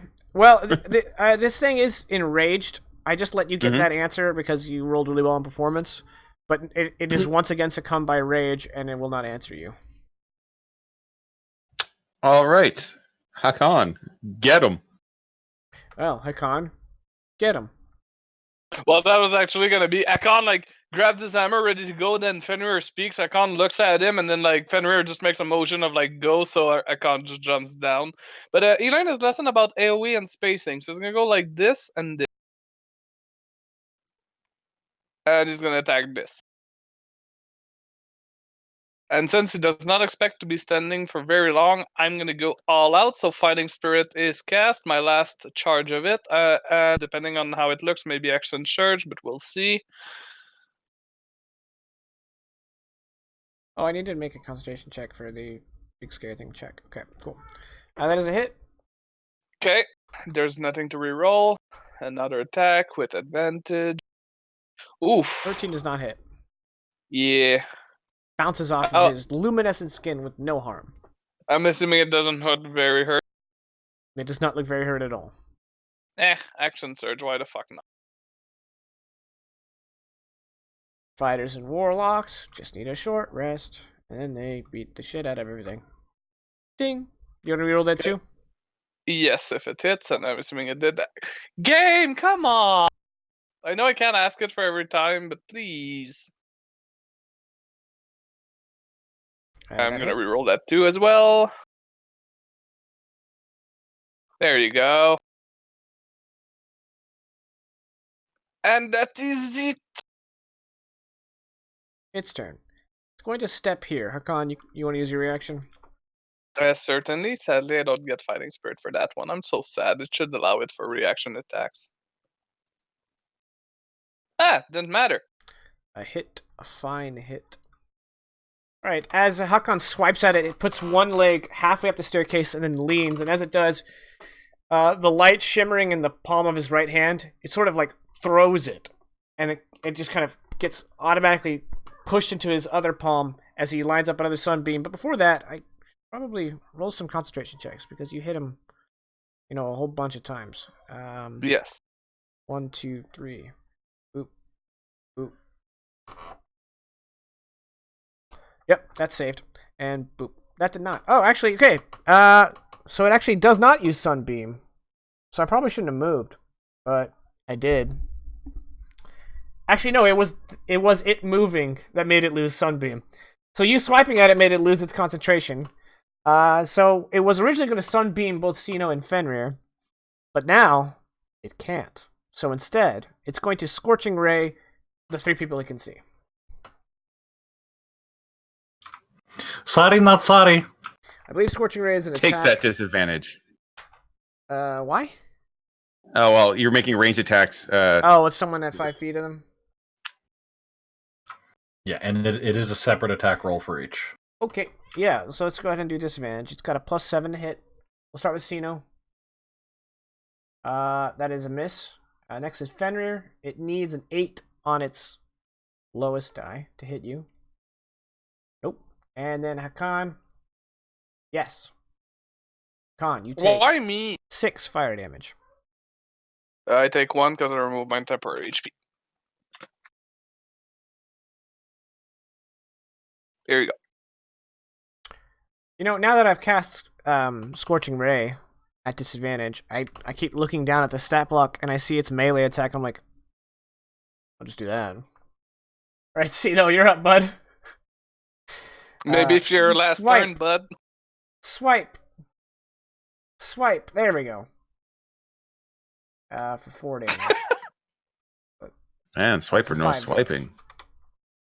Alright. Raylath. Let me poke my head back out here again. Oh, I can't see him. 5, 10. Oh, there he is. I had to break to you.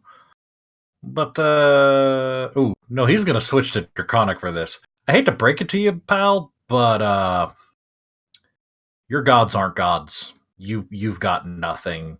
They're not here. They're not gonna save you. They're not gonna seal anything.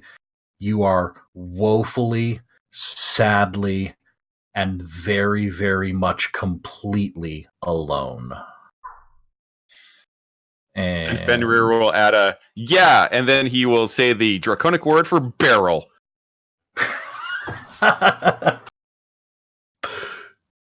Wisdom save. Alright, he's got a +7 wisdom save. Okay. He got a 26 to your 13. He saved. Oh, okay. And that was what, 5, 10, 15.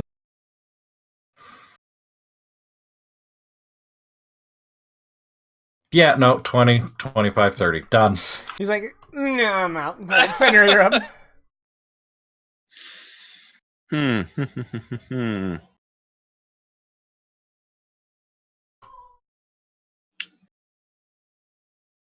Well, actually don't know what Fenrir is going to do. So talking to it doesn't work, which is a first so far.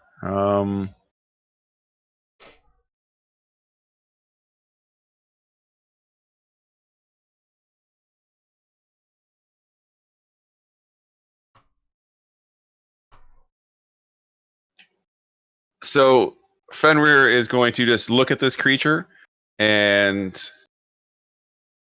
is going to let out like intro to immigrant song, like that amazing note that Mr. Plant hits. And as he does, like these like almost like Silent Hill kind of dust starts to pour over this 20-foot cube. As I am casting Fairy Fire to only hit this gem. I doubt it's going to work. Like, PR knows it's not going to work, but Fenrir is not smart.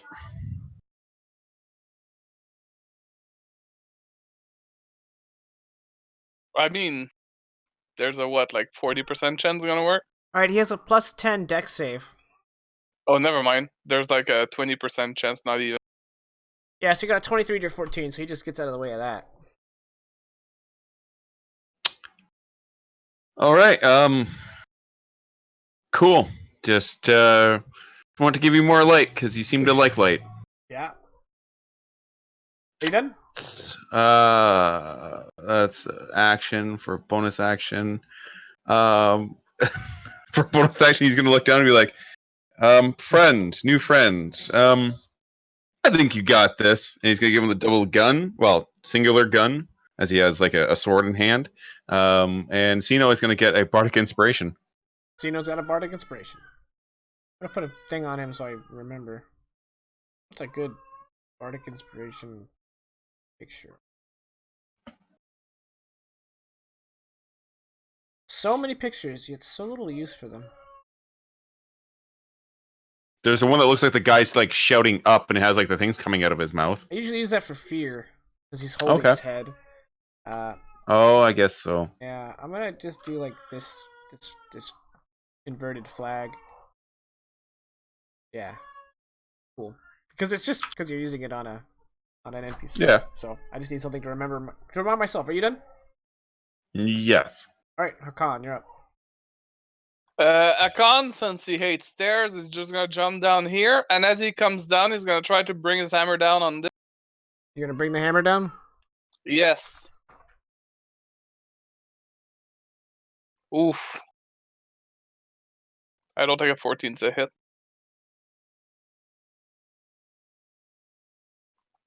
It's not, right?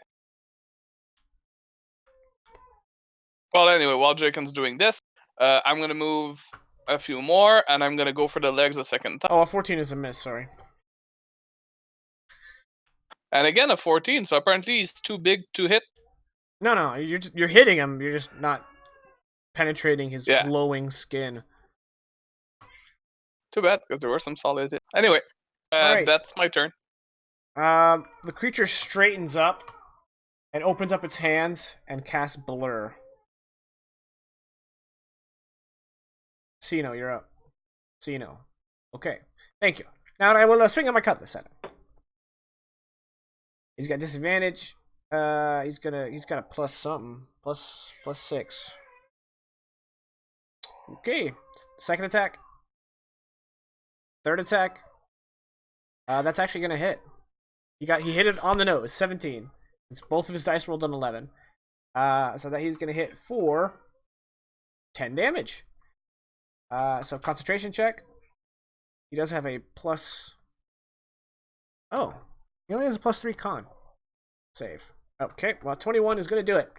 Raylat, you're up.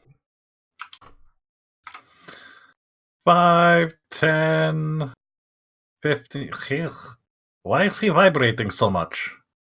Who made him angrier? This is no good.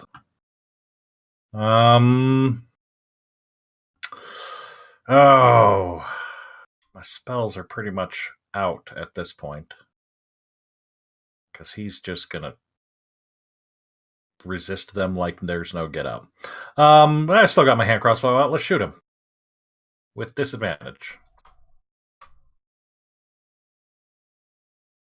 11, I'm assuming, is a miss. It is in fact a miss. Yes. Then Hakan, if you could hit him really, really hard so he quit shaking so much, that would be that would be great. Also, I'm going to need you to come in on Sunday. Akon hits himself with the hammer. I can't, I'm hurt. And I need that TPS report. But I'm helping you, so Damn it's easier. TPS report. Is easier to do because I am giving you the help. Shouldn't he be like, yes, I need you to come in on Sunday. TPS report. Yeah, that was 5, 10, 15, 20, 25, 30. Done. Nailed it. Fenrir. Okay, so talking to it doesn't work. Magic doesn't seem to work. Reluctant. Fenrir will, I'm assuming, have to make an athletics check for jumping down this 10-foot ledge. Oh yeah, you do. I forgot that on everyone else. Since I forgot on everybody else, you get a pass. Haha. Default. But then we'll just take 2 swings with his longsword. That was a natural 1 on the first one, so that's good. Yeah, you do have disadvantage, but you don't need to reroll because you missed. Yeah. And I will attack normal off the sheet. As soon as it catches up to me. Haha. Go with disadvantage.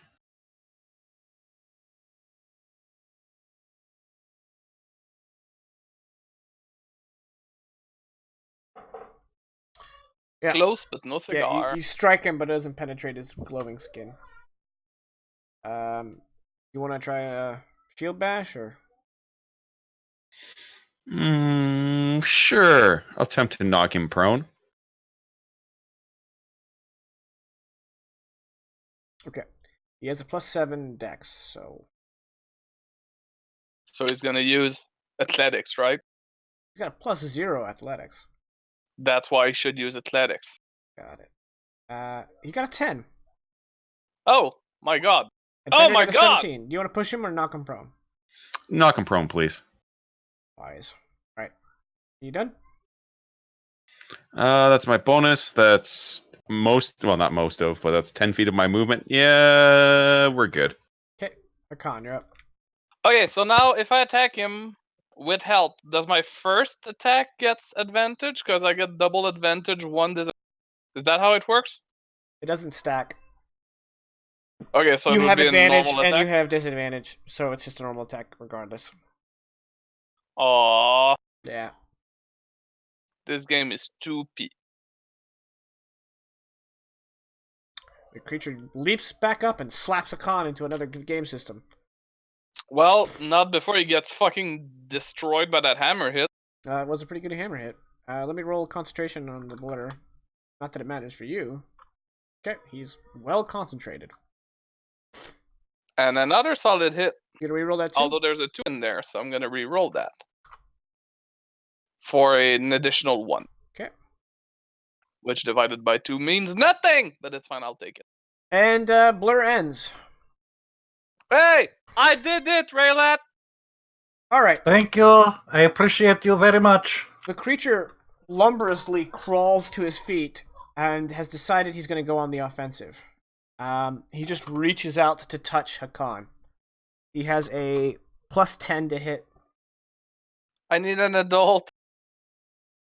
He hit. So when it touches you, you feel like Hakan wouldn't use these words, but the feeling is every molecule in your body vibrates, and you take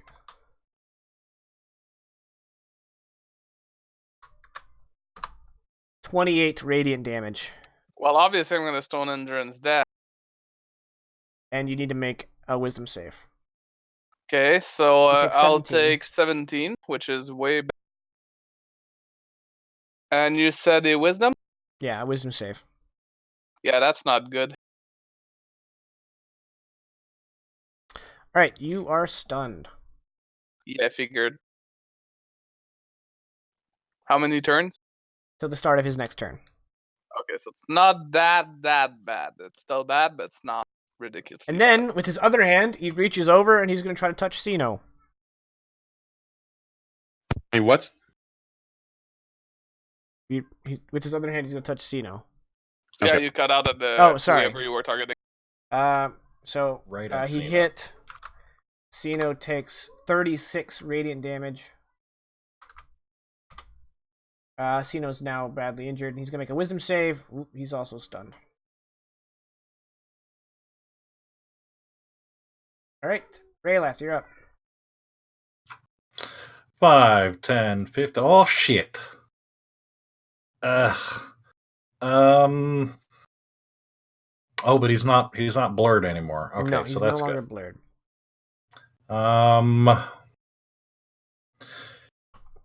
Yeah, we're gonna shoot at it with the hand crossbow again. It's a 17 hit. Yes. Okay. I'm also going to spend a bardic inspiration die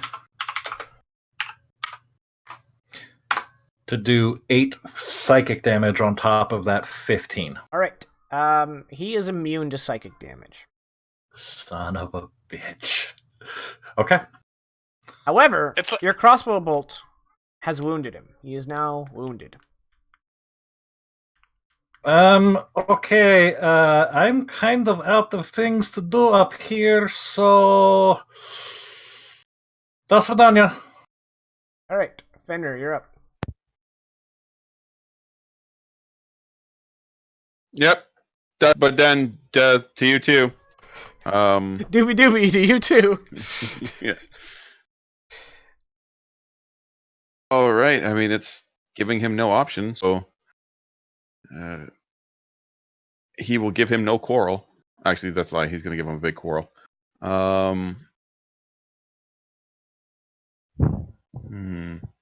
Maybe.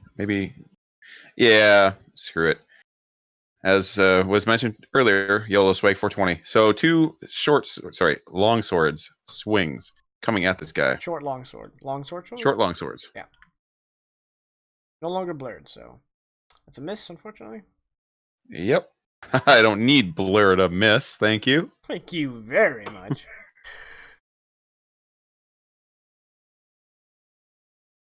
Yeah. Go Power Rangers. 15 is also a miss.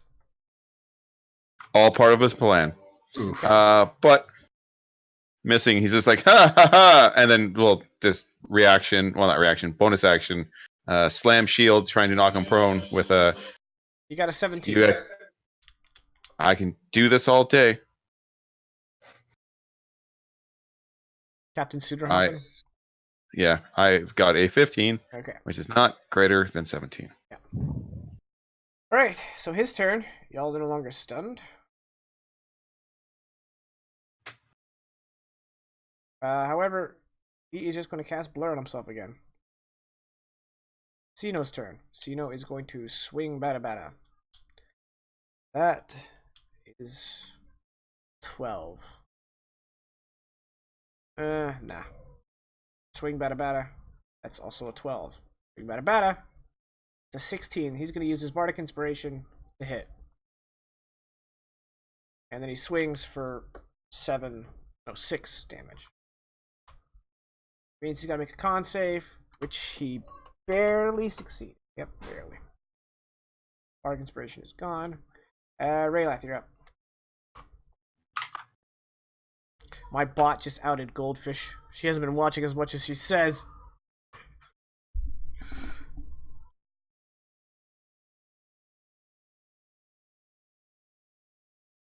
You are muted. 5, 10, 15. Okay, guys, we're really going to have to do a little bit better here. So 20, 25. How far down is Cino? Well, the floor beneath him is 10 feet away from your floor. If I were to drop prone, Yes. I could touch him? Yes. If you drop prone. Okay. I will drop prone. I will cast Cure Wounds as a level 2. So since I don't have that macroed, 2d8 plus my charisma modifier. No, not d28. 2d8. I will Cure Wounds him for 9. And then from my state of prone, it seemed to do good when I shoot him in the. I don't even shot. I shoot. How can you shoot him? No, I shot him before. Oh, okay. Sorry. That We'll sounded like you were say shooting him. we'll say left pectoral. It seemed to do okay when I shoot him in the left chesticle. Hit him very, very hard there, Fenrir. You got this, and I'll help. And then I'm done. All right, it's Finner's turn. It occurs to me that I've been taken for granted that you guys are all veterans. So when I say I cast blur, you guys all nod. But I realize I probably should have described what that is for the audience. That's fair. Basically, he becomes blurred, shifting and wavering to all who can see him, which makes him harder to hit. And I assume that bonus action you were doing was a help? Yes. Who did you help? Fenrir. Got it. All right, so the first attack will have just nothing. So it says a normal attack. Because disadvantage, but advantage for help. So huzzah with a whopping 26. That is a whopping.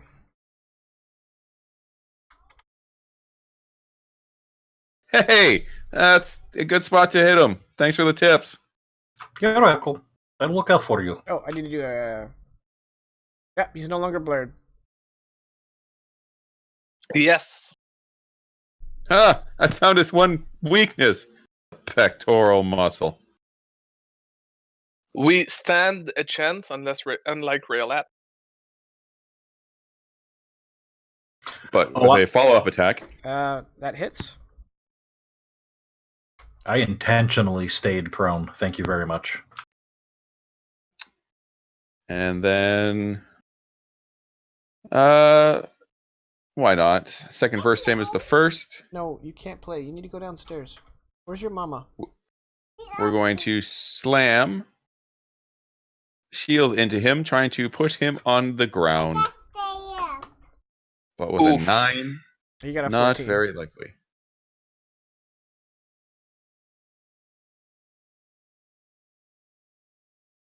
Yep, that is it for me.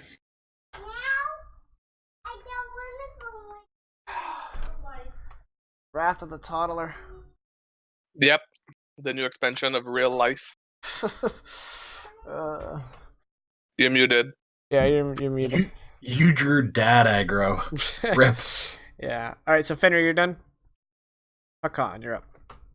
Well, no surprise there. There's going to be normal attacks. That's a hit for 1, so I'm going to reroll that 1. Oh, nice. So that's 15. 15, yep.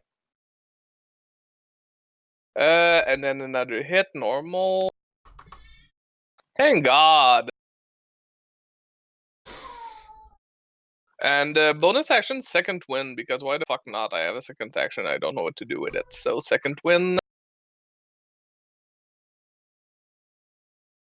Somehow I feel like that's gonna come in handy soon. And that's it for me. Okay. The giant light being is gonna reach out both his hands, one towards Fenrir and one towards Cino. Fenrir first. That's a hit. Fenrir, you take 33 radiant damage, and you need to make a wisdom save. Ow. I'll show him a wisdom saving throw. How does a 6 do? Well, you're stunned. Other than that, it was alright. Yeah, because he touched me. I'm stunned that he touched me. How dare he? I can't carry you right now. I'm working. Yeah. So that's 33 radiant. And then he's going to reach out and touch Cino. And he hit. And Cino is perfectly unconscious. Alright. Okay, you're going to bed. Come on. And Cino's going to bed. And he's also stunned. No, he's unconscious, actually. Supersedes stun. Speaking of Cino. Oh, that's unfortunate. Alright, so, as I mentioned in previous games, I don't know if it's come up in this one. When I have named NPCs, I give them the death saving throws, but they only get 1 pass, 1 fail. And it is immediately Cino's turn. So, he passed with a 10. Alright, so Cino is stable. Rayla, after your turn. Stand up using 20 feet of my movement. And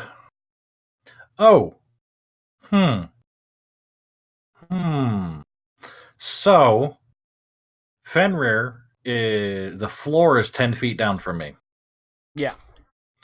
So would my breath weapon cone miss him? Fenrir? Yeah. Yes. Then I am gonna make good on my promise to that pansy ass cowardly air elemental. And I am gonna breath weapon this beefy boy. He has to make a DC 11 strength save.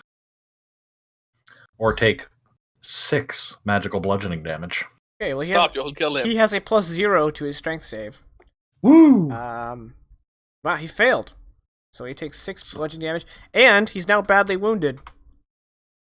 We stand a chance. And then that's it, right? He just takes the damage. He just takes the damage, that's it. And then, you know, I feel like Cino kind of needs to be back in this fight. So I'm going to use my second level spell slot to use a healing word on Cino. 2d4 plus 3. That's a whopping 5 on a 2d4 second level plus slot. 3, 5 hit points. Yeah, that kind of hurt. All right. Well, he is conscious once more. He's conscious. Fenrir, you're up. No, you're not. Hakon, you're up. I'm going to move away also while okay. you're doing that. 5, 10, 15, 20, 20. Okay. Yeah. Didn't No, you no, no, stand up? no. You stood up. Oh, yeah, you're right. Okay, so 5, 10, 15, 20. 25, 30, 35, 40. There you go. Right there. Cool. Well, me, I'm gonna do something that's gonna surprise everyone. I'm gonna attack. What? Shenanigans, I say. I mean, it's a fighter. All right. Ah, shit! I lowered my damage. I gotta run for office. Good night. Oh, yeah, you re-rolled for less And I damage. lowered my damage. I guess I'll heal him for 1 because I already did the damage. And the that is second hit's a miss. Yeah. Okay, his turn. Fenrir, you're no longer stunned.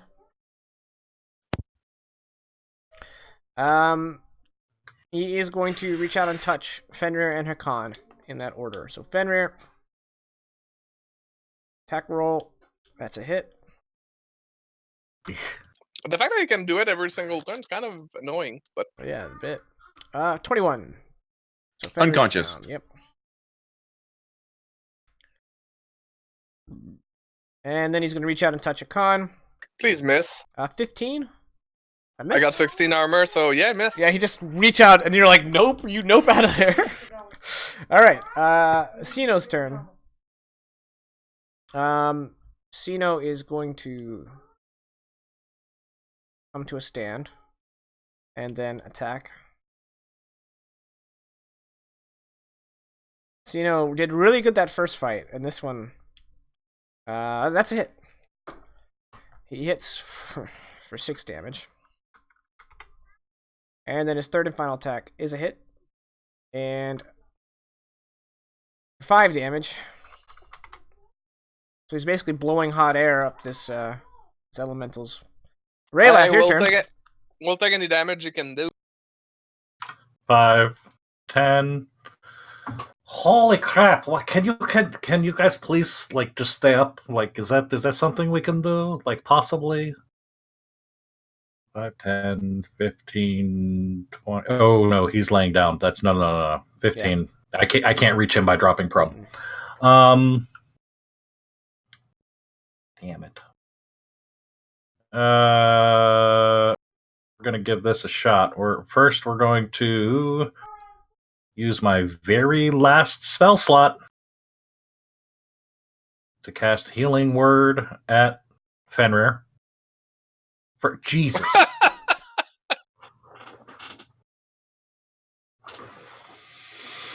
For 3 hit points. And then as our action, you keep knocking them down, but I keep setting them right back up. Like, this is not going to end well for you, because as my good friend Fenrir would say, we can do this all day. And what am I doing? Well, I mean, you could give him disadvantage, but it's fine. Yeah. He does save, though. Okay. This is not looking good, so it was 5, 10, 15, 20, and I would like to hop down right here. Okay. I've been letting everybody just do it, so congrats. Okay, done. Right, Fenrir, you're up. Okay, so the first things I'm going to do there is I'm going to stand up. You finally honed in on your character voice. Yeah, I'm going to throw me soda there, hey? No, he's going to stand up, and then he's just going to look down on himself with this burnt, like radiation burns. Oh, okay, Fenrir. You can do this. You can do this. You can't do this. And he's going to cast Healing Word on himself. And hopefully I roll better than... Not to sound mean, but it's kind of easy to roll better than him. I mean, this. You say that now. This big scary dude's minimum damage is 4, so it's it's statistically unlikely but possible that you can only take 4 damage from one of his slaps. Given Fenrir's charisma modifier, you literally can't roll worse, even on 1d4. Okay, so that's bonus action. And then, all right, feeling a little better for himself, he's just like, all right, light man, keep attacking me. I can do this all day. And he's going to take 2 swings. I literally just got done telling him this. Good. He knows. He will learn. For it is our way. Oh! That's a crit. Yes! There we go. The clutch crit. Alright, the elemental is near death. We can Okay. do this, boys. We can do this. It's my turn next. If you don't down it, I... And then, tasting Aw. blood. You got your blade stuck in his pec. Yeah. No, it turned out to be his strength, not his weakness. Not his weakness. Alright, you done? Yeah, that's pretty much everything. Alright, Hakan, you're up. Please. Can I make just a brief player-to-player comment? Yeah. Sure. Yeah. We have inspiration.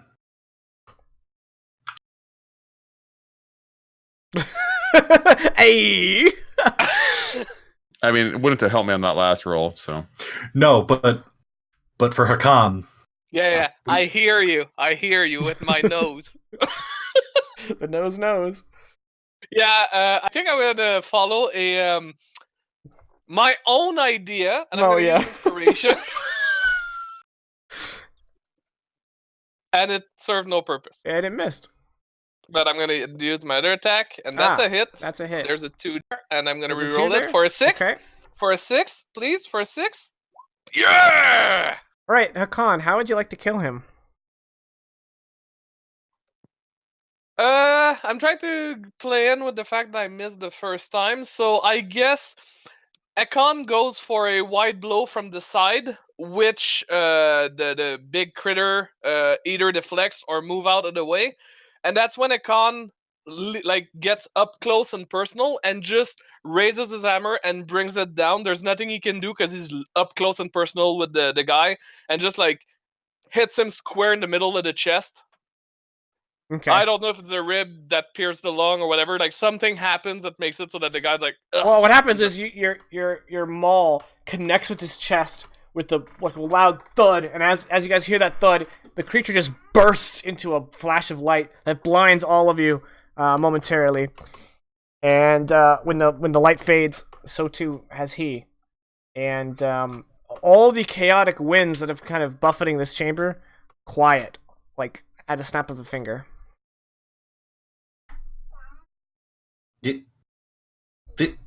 From behind the corner. Did we get him?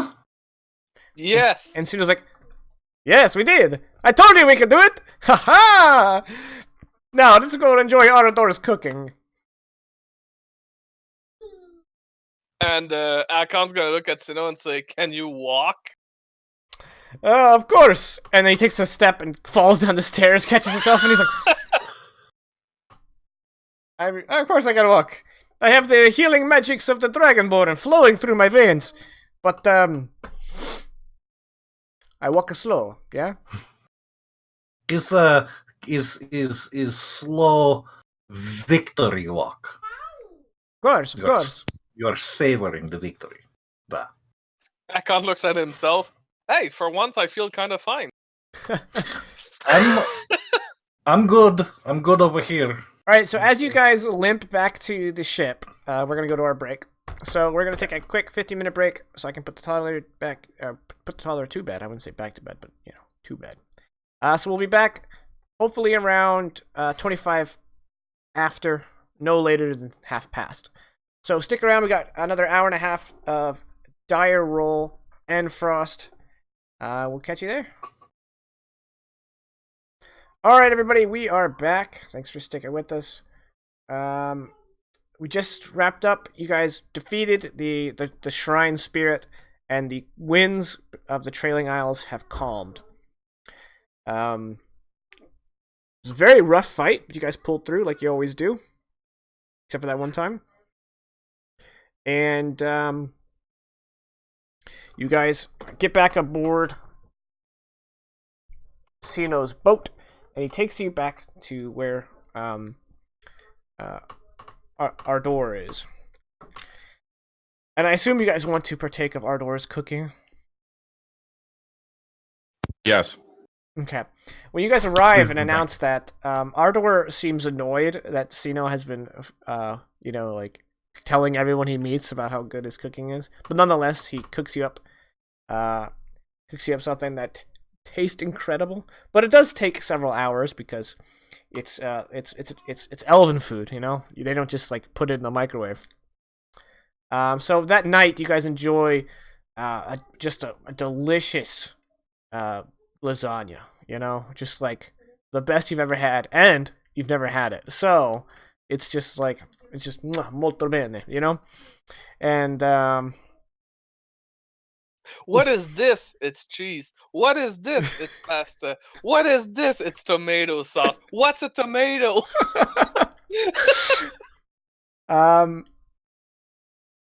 And because he's an elf, you know, he made enough for your whole ship.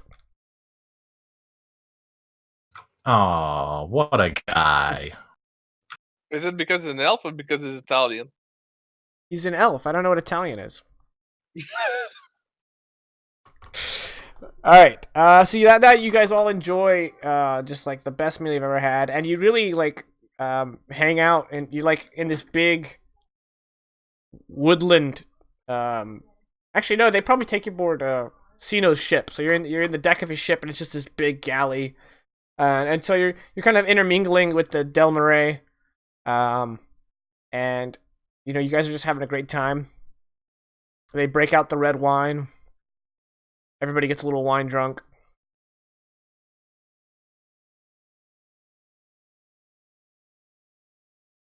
My little wingman told you to kiss me. What a guy! I love you too.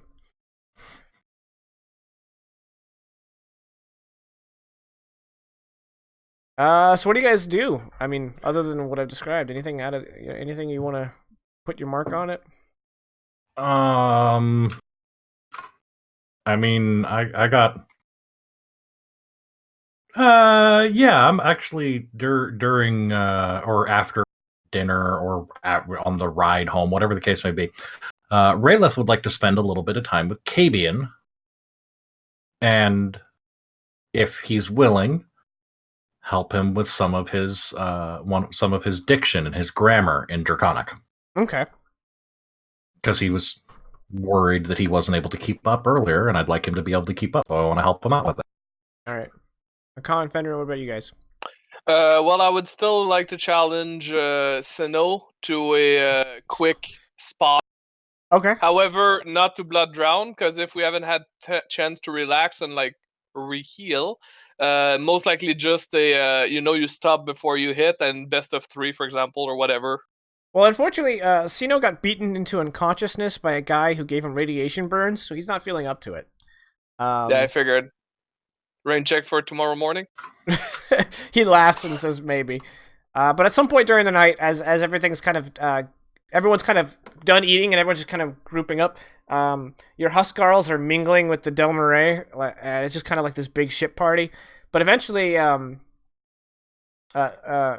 Commodore Ramberti will find the three of you and invite you into his quarters for a special glass of wine. He says.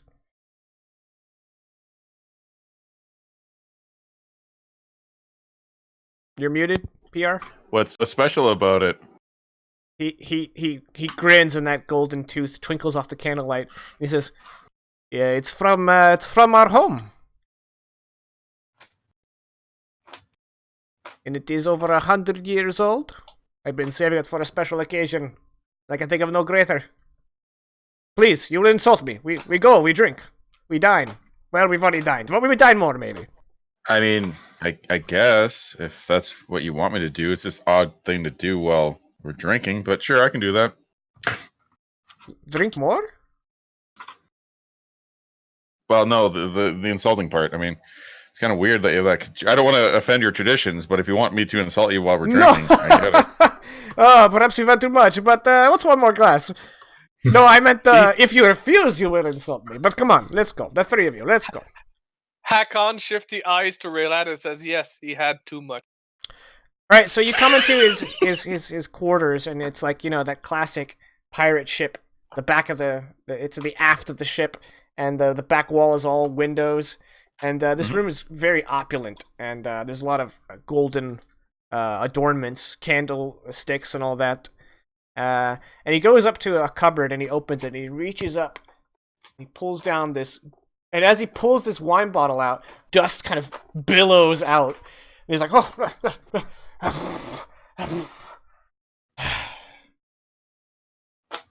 By the human calendar, this is circa 1100. It's like, Impressive. it's a little over 100 years ago, yeah. And he finds like some very ornate goblets, and he pours 4. And he passes them out, and he goes, "A toast to friends in strange places." Yeah, friends in strange places. I'm okay with that. Hakon nods. And then you all take a sip. It's very dry red wine. If your character is into that, it's yeah. Uh-huh. My character's into it, and my character's player is into very dry red wine as well, so. Oh no, next time we meet up, Vegas. Mm-hmm. That gets a reaction from Fenrir that's more like,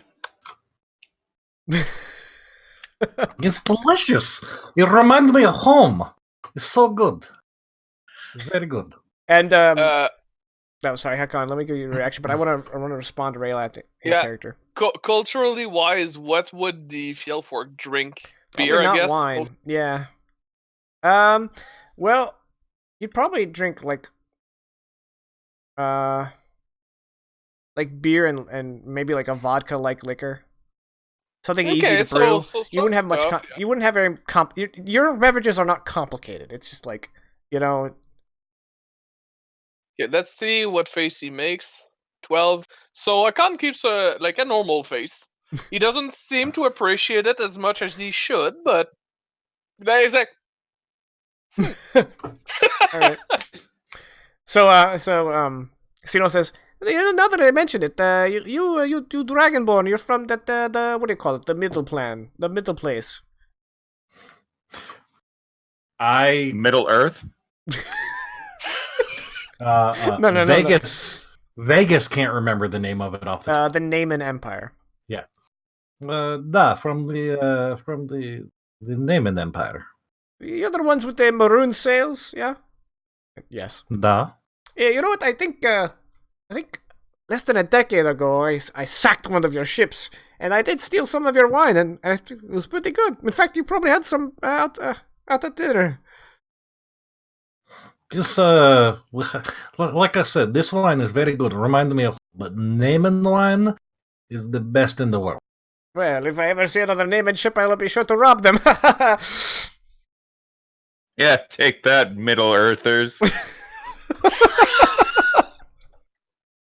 I heard the land is I flat. wish you luck. Definitely, if you're going to do that, go for the red cells. Do not, don't go for the black cells. Interesting. Yes. So, now that we're done with the defeating of spirits and whatnot, and that's him in character taking a sip of wine. You have piqued up my curiosity. How is it that so many different people are flying under the banner of the Northmen?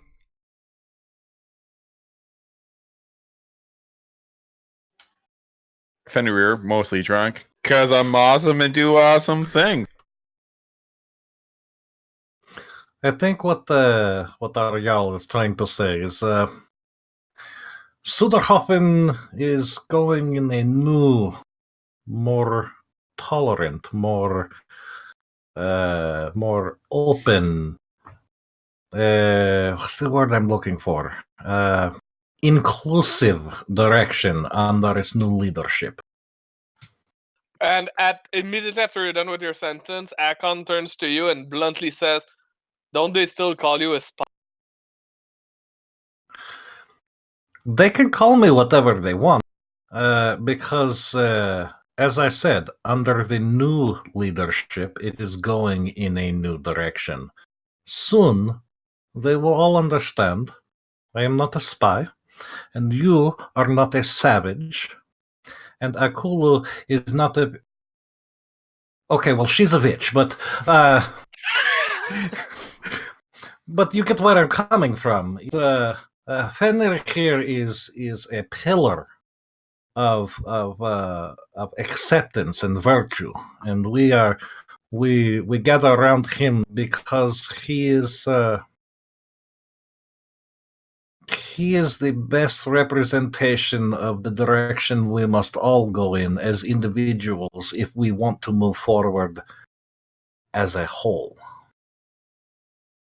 Well, that sounds very ambitious. I am sure when he is a little less, more sober.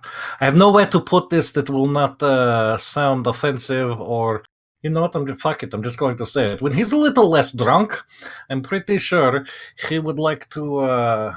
He would like very much to have discussions with you in regards to perhaps also enjoying the new tolerant direction in Suderhofen. Well, if my ships ever find their way over there, maybe I could enjoy your hospitality and drink your wine, eh? I could think of no better way to cement our friendship. Hakon is gonna grab the glass that still has a little bit of wine in it, and he's gonna say, "Legends don't talk about warriors who do not fight. Legends will speak of jarls that take new ambitious actions." And he raises. And yeah.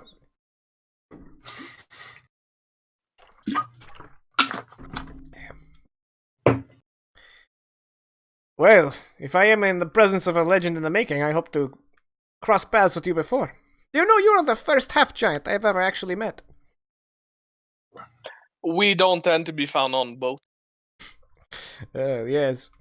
I've only heard stories of you, but your height, your width, you know, and all of that definitely is true to stories. I'm not even the tallest one. He is, how you say, very much the beefy boy. Yeah, he's a beefy boy. Well, let's have one more glass, and then we will see you back to your ship. Although I assume you want to sleep tonight. My ships will protect you until you leave the what is a human word for these isles? Trailing isles, yeah. Yeah, fairly. Well, you will have our protection until you leave. It has been a unique experience. Wait. One question. One question. Yeah. Does that mean when we leave, we're not protected, and then you attack? Oh, that would be something I would do. But in this circumstance, I will let you go. You have my word. He'll clasp like a big hand on his shoulder. You're a good guy, Sanoff. Don't let I'll tell you. Yeah. And you are awesome. And you do awesome stuff. Ah. And he's just gonna like drift off, like leave the room, but just like Yeah. end on that. Okay. Well, Hakon's gonna turn to Raylat and say, "What language did he speak?" spoke drunk. So he tops you guys off, and then you kind of unless you guys have any more questions for him, we can just say like you just chit chat and drink wine through the night. Mm. All right. In the morning, everyone wakes up with the wine hangover. I've had one of those recently. Mm-hmm. Yeah, Those are the best hangovers, though. they're not terrible, but the headache is real. But it's not Yeah. like in your face, it's just in the back, just hanging out, being a headache. Yeah. Yep. And then you guys are gonna set off. And as he promises, he escorts your ships safely through the trailing isles, and when you leave, his ships turn around and enter the channels. See, that wasn't too hard. He literally this is the word is hard to say in your language. Literally tried to get us murdered. Granted, he was right there potentially getting murdered with us, so I have respect for him for that. Oh no, don't get me wrong. I don't respect him at all. But that turned out better than I thought. He kind of lost me when he agreed on something, we fought, and then went back on that agreement, and then had us do extra work for him, which wasn't a part of the initial agreement. But other than that, I mean, I'm okay with doing some goodness to. I mean, I don't know what we did or why we did it, but it felt good. I mean, other than the burning sensation that one thing did when it touched you. Okay, I kind of lost track here. We did good. Cino's kind of a dick. Can't trust him, I guess, is the takeaway of this. I'm gonna add, the thing yelled about 3 seals being broken, and we broke only 1. I'm worried about what those seals were about. Did Yes, we break any seals, though? Yes, we broke the one in the shore. As is possible, is honestly is likely, but we cannot say for sure if that was one of the 3 seals that thing was referring to.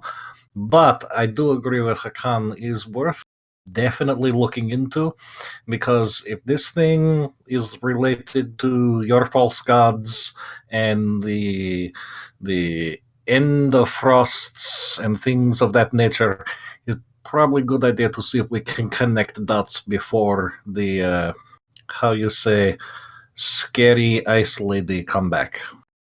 Oh, yeah. Okay, so where was the seal, though? It could have been the orb, like Hakan is Yes. saying. I believe Oh. it was the orb. Right. Oh, the rainbow ball. Oh. Da. Rainbow ball. Big, owie rainbow ball. I mean, it didn't hurt. Did it hurt you? Well, it's kind of blinding. It hurts my sensibilities. But I figured you'd like all those colors. I do like all those colors when they're on me. So you wanted to wear the ball? I'm just going to agree with that because it's probably easiest way to move this conversation forward. So da. All right, then. You are very So, interested. what to do next? I'm looking out of character. I'm looking forward to your birthday gift, Raylat. Looking what? I'm looking forward to what Fenrir will get Raylat as a birthday gift now that he knows he wants to wear a rainbow ball. All right. Back in character, we can continue. It's probably best now we go straight back to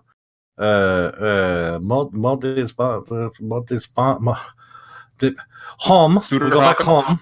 Mm-hmm. That one too. We go back home. You need to be hailed as a returning hero with the spoils of war. And we need to Hold on. have. Oh, we need to hold on. Can we have a little team huddle here? Just team huddle. Okay, take a knee. Okay. So I don't take a like. Before he says this, he does like the look around for people. I just want to have him do a perception check to see if anyone's paying attention to this conversation or anything like that. Okay. In particular, Yofer, Okay. but You made Akon take a knee. It's probably weird. okay. Here we go. It's telling me I can't roll perception. Now I can roll perception. All right. Roll 20. What cannot do? 7. All right. You're not sure. However, longships aren't terribly big. Big. Okay. So he's going to whisper this. All right. I am not a fan of Yofer touching the treasure without anyone saying it. So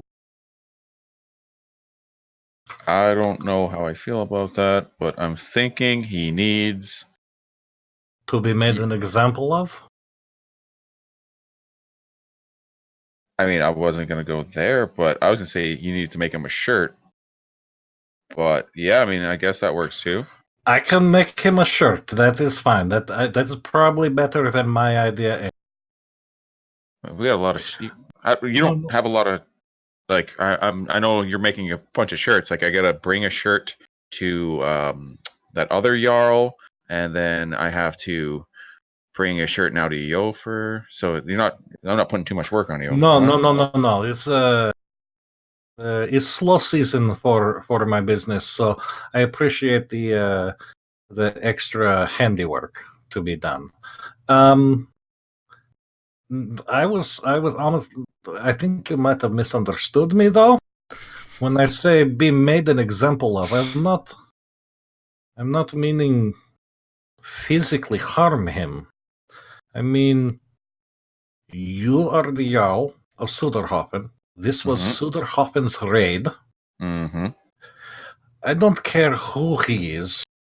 Jarl, Thane, I don't keep track anymore, to be honest. But this was your operation, and it is your decision on how the spoils are to be split. The fact that he went into them before you said so, some sort of punishment would A, be appropriate, and two, go further to cementing your authority with the peoples.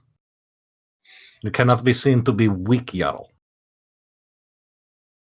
No, we can't. I mean, I pulled a chain out of a wall.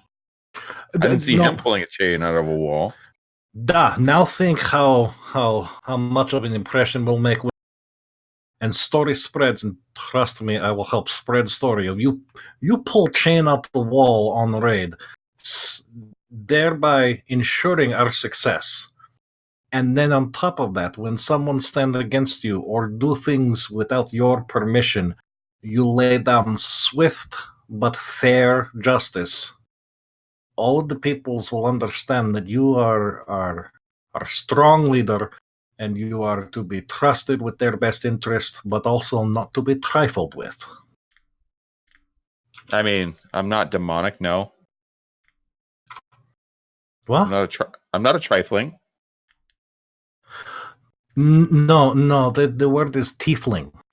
Tiefling. Oh, no wonder they've been looking at me really weird when I've been yelling at them.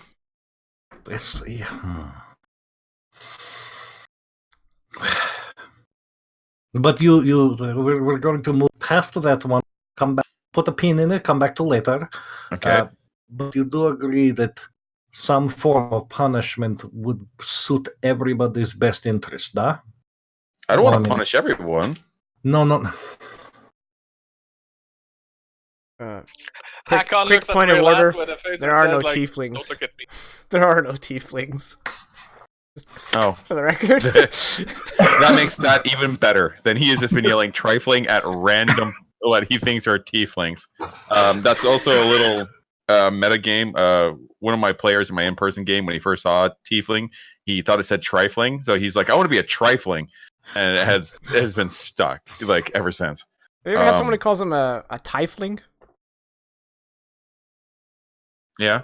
With my Yeah. French accent, I call them tiefling. Yeah, we call him tieflings. Teeth. Because anyway. So for okay, That's- hold on. PR. That's a thing for me, mispronouncing Oh. D&D words, and I need to be better about it. Sorry. For PR's sake, because this happened when I was absent a session. Does Fenrir know that it was Yofer that came up with the idea? Like, I'm not crazy, right? It was Yofer's idea to raid this. This was all Yofer's idea. I'm not sure if someone directly told you, "Hey, this is Yofer's idea." You weren't there when the plan was made. Okay. But these two were, if they want to bring it up. But I don't think Raylath wants to, and I don't know where Hakan sits on the whole. Anything. Cool. Just wanted to make sure before I went on with what I was about to say next. Okay. So, punishment. We're still whispering. Yeah. Punishment.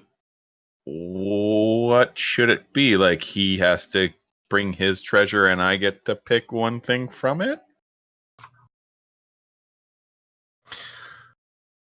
I am not overly familiar with the laws of your land. We take his hands. Is that the law? I need to be much more careful. Yes. I like my hands. I mean, Hakon bluntly but whisperly says, "Aren't you the Jarl? Don't you make the I am the Jarl. Jarl?" Damn it, my French showed! Get out of here, French! Only the Canadian. What's this all about, eh? There you go. Nailed it. I thought it was a boot. Okay. So Oh yeah.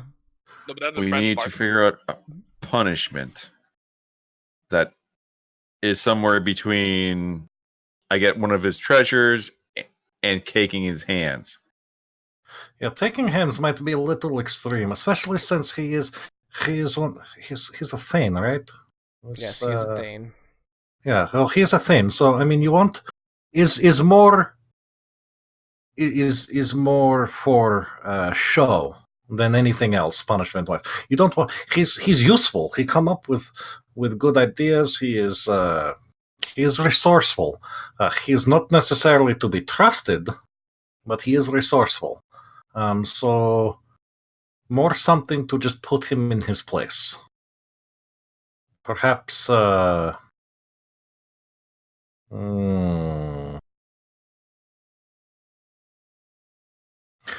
perhaps because and this will no. I think maybe you figure out. I'm we not go good up to him. My brothers used to do this to me all the time. We go up to him and we like put our hands real close, but we're not touching him. But he thinks we're touching. We go, "We're not touching you. We're not touching you." Drove me crazy. I do not come with your laws in mind, but that does not sound like the kind of punishment that you should be giving. Oh, what the fuck? I wanna.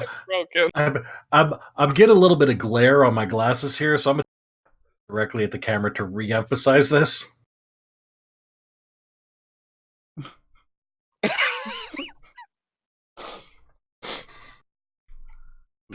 No, Akon is gonna say, although we tend to resolve disputes up in the north, as if the Bear Folks land were not in the north, through fights, duels, and general prowess of strength, We also, when we want to send a message about a disagreement without coming to blows, maybe you could send Detain on an errand that is humiliating.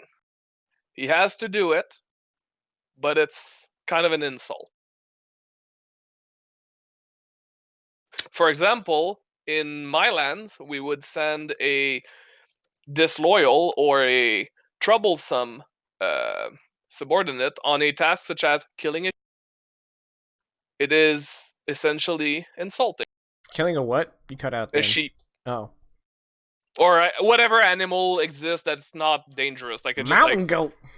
yeah, go kill a goat. And the guy's like, oh, what the fuck? So like I could tell him to kill a swallow, or like But is it laden or unladen? I mean I wouldn't demand that it be unladen, but if it could be, it'd be preferable. But I mean, as long as it's a swallow, I guess it's not the worst thing. Plus, it's a small bird, so it'd be annoying to him. Plus, I'm liking this. I'm just not sure if in your culture that would be insult. I don't know either. I wasn't paying attention when a lot of this stuff got brought up when I was getting tutored. So this is. I'm gonna level with you. I don't know much about my culture. Could you ask your sister? I could. Ooh. No, but... this is very good idea. no. I am not asking my sister. You can No. go no, to no, the no, hells. no. Bear with me here. I go to your sister and I tell her what has happened and that you are not necessarily struggling with, but you are mulling over what to do for punishment. And I tell her that I am concerned because being outsider, I do not understand the full impact of this. But you said something about taking his hands, and I think that might be a little too much, and that maybe she should speak with you and bring another suggestion. Then we get culturally appropriate suggestion on punishment, and your sister is working with you instead of at odds with you. And Yolfir gets the punishment. Everybody is made happy with this. And I don't have to talk to her until she comes to give me the suggestion? Da. Done. Well, I'm lost. Jacob, you gotta pay attention. This is your game. Thought I was. I mean, it's a pretty straightforward plan. We're going to go to... Raylis is going to go to my sister. He's going to say that, hey, we need to... this is what Yolfir did. Fenrir's been kind of trying to figure out a good punishment for him. He suggested taking his hands. Don't know if that's a good punishment. Maybe you should give him some suggestion. She comes, talks to me, says, hey, this is what we should do based on, our culture. I then implement it, and it, punishes Yolfir, makes me and my sister's bond like this. And I don't know who else wins, but some other people win. And that is the end of the day. And Ilva understands that your good friend Rayleth is only looking out for your best interest, and she get off my back and your back for a little while. Bonus. All right. And with that, we're going to go ahead and have you guys arrive at Suderhofen. Be it ever so hard, there's no place like these people's home. Alright, as your longships pull into dock, waiting for you at the pier is Ilva, Dane Clacker, and Dane Falky. And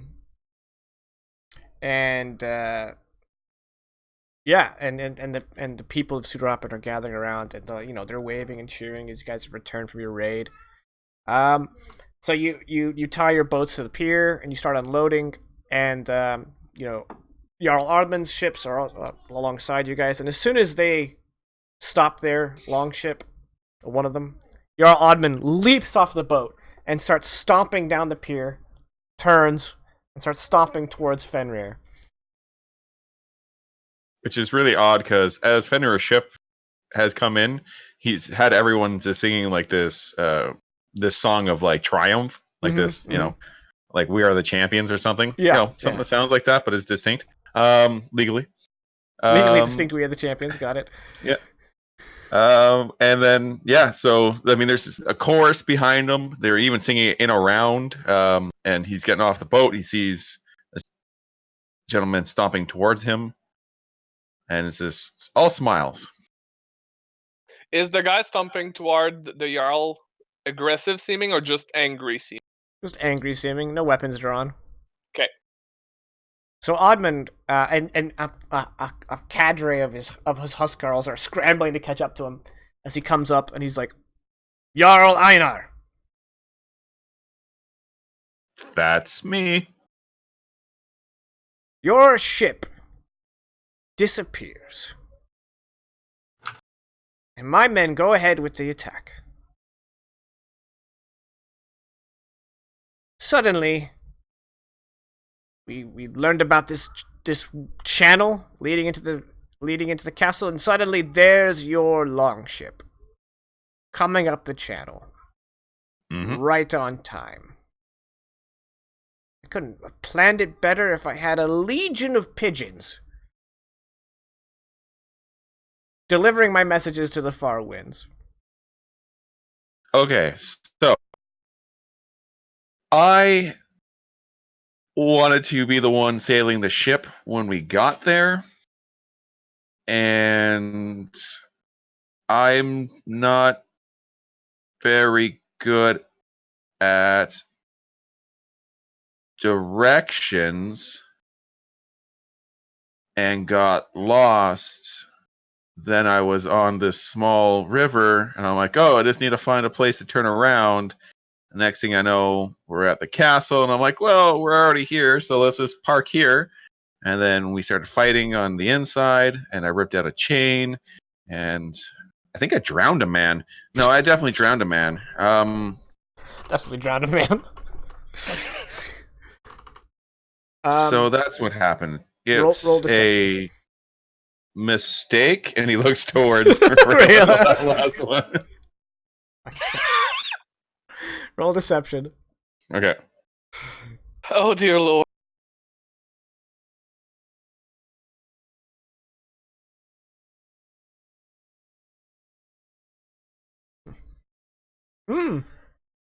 About as well as I figured that would go. You were not as inspired? Yeah. I wasn't confident. You play me for a fool and then you lie to me? I did not play you for a fool. You planned this. You planned your ship going missing. You planned sailing up the river. You knew about the channel all along. No, nope. Did not plan this. I did not know about the channel, and you continue to insult me. I assure you, I've been drunk for better part of a week, so I didn't do any planning. So I'm just as surprised by everything that has gone on as you are. I don't know what's worse, the fact that you're a liar or you're incompetent. I see your ship is heavy with cargo. Both your ships. I demand half. Really? You demand half? I do. Okay, we'll give you half. First, we're gonna start with the food you already owed us but didn't pay us. So, oh look, that's your half gone again. Ooh, sorry.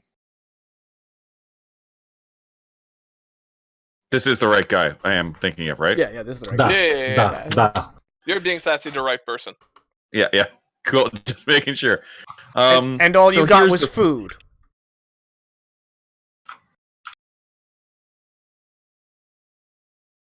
No. All we didn't get was food.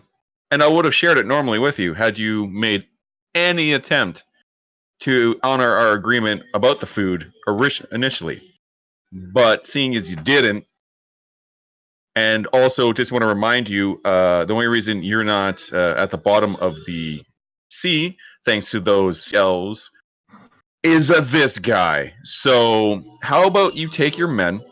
I'll give you a little treasure. Just a little, hey, thanks for showing up. And we'll just go back to how things were before this raid went. You honor any agreements that we had. I'll honor any agreements that we had. We'll go back to business. Jarl, I and their son, I lost nearly 30 Huskarls in your false raid. I did not agree to be your diversion. And he just kind of like snaps his head over to Raylath and he's like, stay out of this! And then he turns back. I'm trying to help you, but okay. Continue. He turns back to Fenrir and he says, half the treasure, half the food, or I take this to the king. I'm gonna step forward, couple steps towards him, and kind of While like you do that, just gonna put a small percentage here, parenthesis here. Hakon takes one step forward, doesn't say anything, but it's kind of a gesture of, I can stop this guy. When That's you do it. that, one of his Huskarls matches you. I'm gonna take a step back and just put my hand on my hand. That's it. Okay. Just in case. Continue. you want to take this to the king.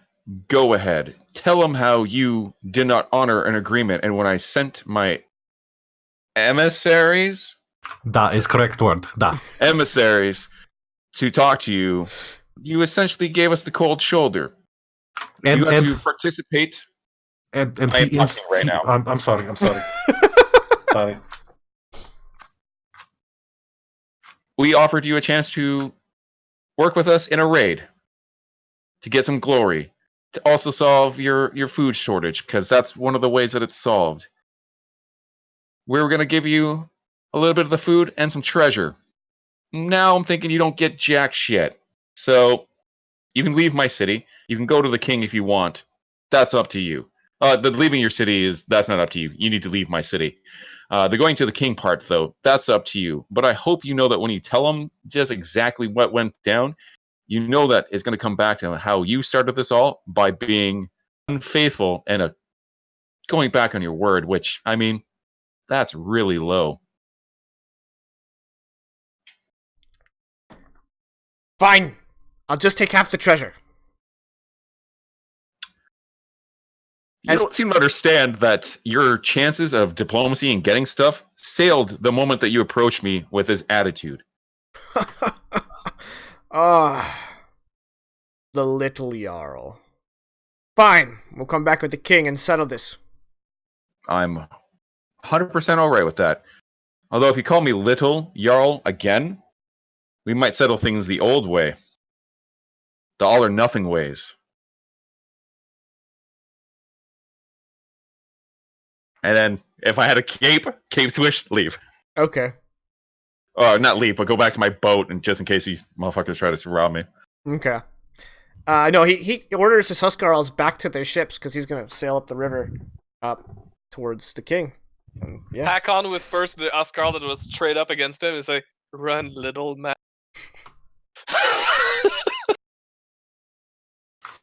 And your little dog too. Wait, they had a dog? So Thane Clacker comes up and he like gets brushed by the Jarl. And he's like, well, welcome home, Jarl. He looks mad. I take it the plan went to plan.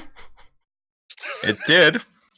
And he has just learned what happens when you do not keep your promises.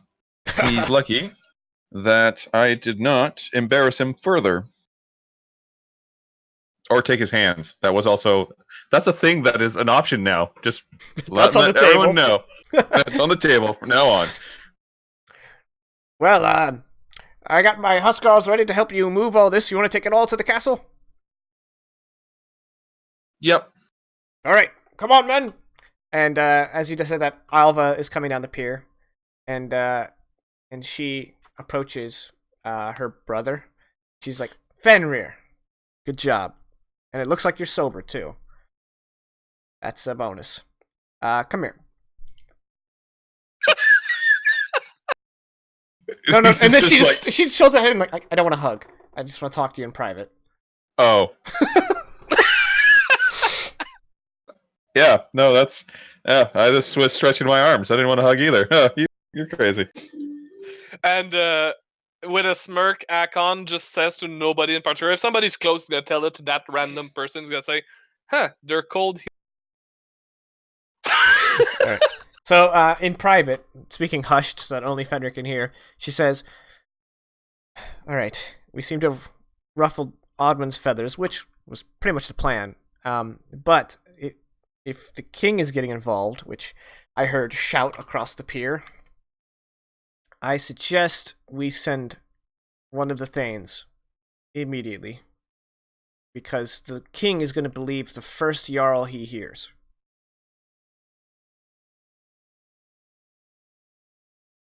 But that makes no sense.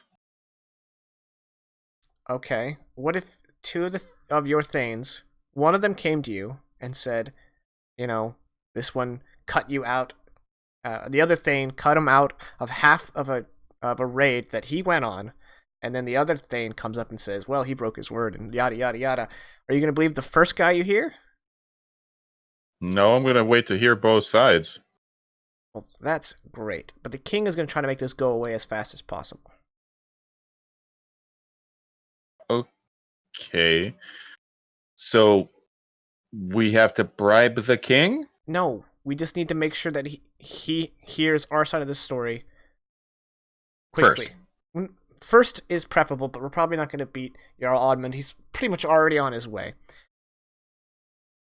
But if he has the journey from his castle, Harfoss, to here, to be hearing Oddman whisper in his ear, that's a problem for us. If we have a man there, then he'd be more willing to hear both sides. Done. Let's send him. Cabin, you're on it. Cabin's like, all right, okay. I will prepare my ship to leave. And before he goes, hand on shoulder, look him right in the eyes. I need to let you know that, one, you did exemplary work. He won't say exemplary. You did great work to this raid. So, and I'm counting on you. And if you can pull this off, I'll have a present for when you get back. And he turns on. Cabin just kind of like nods, and he's like, all right. I'll head to Harfoss.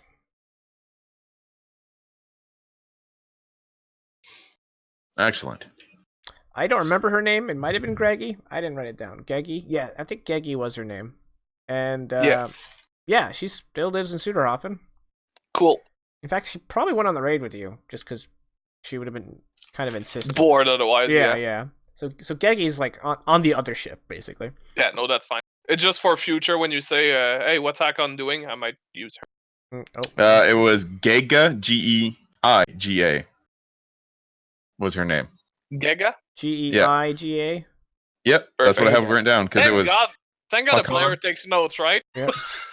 A name that got changed to Randy, and then and then Geiga, or Geiga. Geiga? Yeah, Geiga. Yeah. Geiga.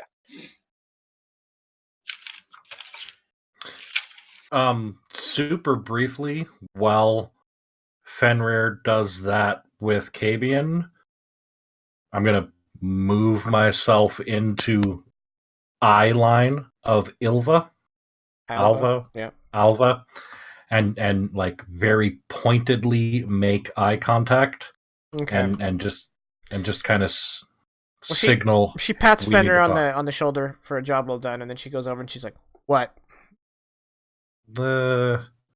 Later, not right now. Very busy right now, I understand that. But later, when you have a moment, I have something I need to talk to you about your brother. Okay. It's not bad. Okay, well, when we get back to the castle, find me. Thank you. And then very unsubtly look over at Fenrir and be like, "No, I'm kidding. Not really gonna do that." Got him. But as he does kind of look over there, if he is doing that, it's just Fender like finishing it with Cave, and they turn around. I ripped a chain out of a wall. Who wants to hear about it? And everyone's No? like, yeah. Yeah. So there I am on my ship, looking out, being like, "Oh man, we gotta attack that place." And then they're like, "Oh my god, there's a chain of the water." I'm like, "Wait, what?" Yeah, chain of the water. I'm like, "Your Jarl has this." So I jump into the water, swim, no problems. Get up to the chain, and I'm just like, they need me.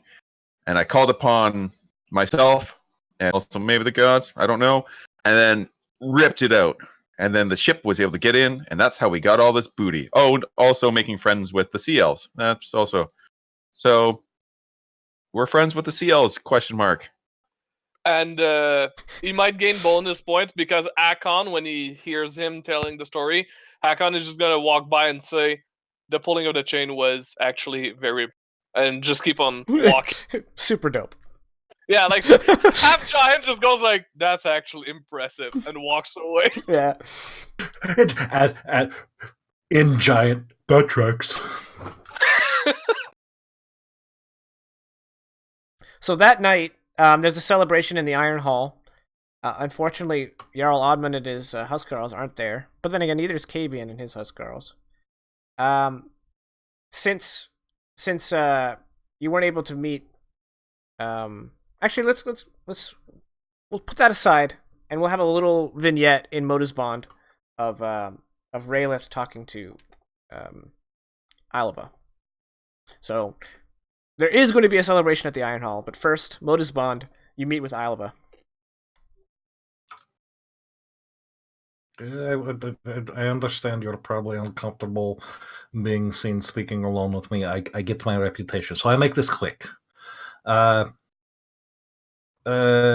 is this? Yofer? Yofer. He went against your brother's wishes and started digging through the treasure before Fenrir did.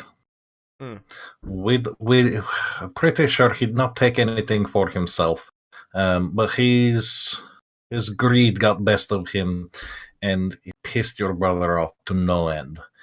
Now we talk about it, and Fender agree in everybody's best interest for some form of punishment. Okay. Well, does my brother know that it was all Yofer's idea? Also, what treasure? We got treasure? There's treasure. It's, you'll be very happy with how your brother handled the whole thing, and even after food, he was not satisfied with only taking food from the Malad folk. He also wants some of their gold to spread among his men so that they have better spirits.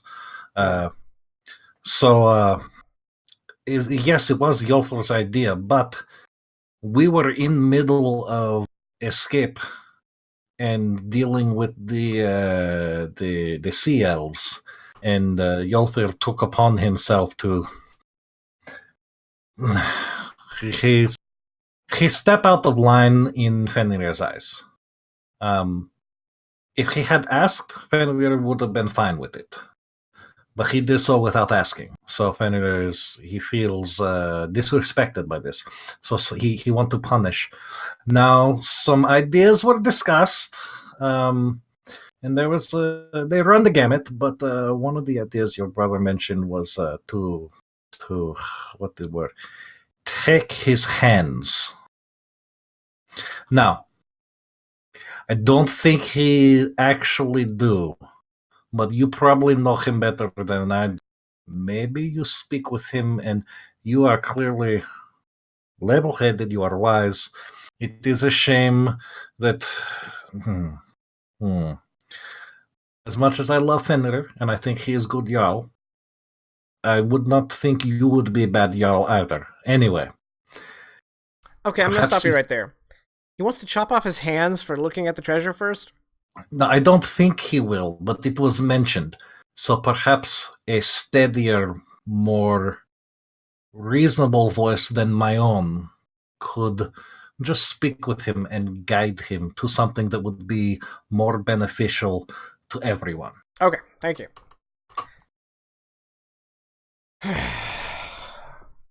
Was he drunk when he said he wanted to chop off his hands?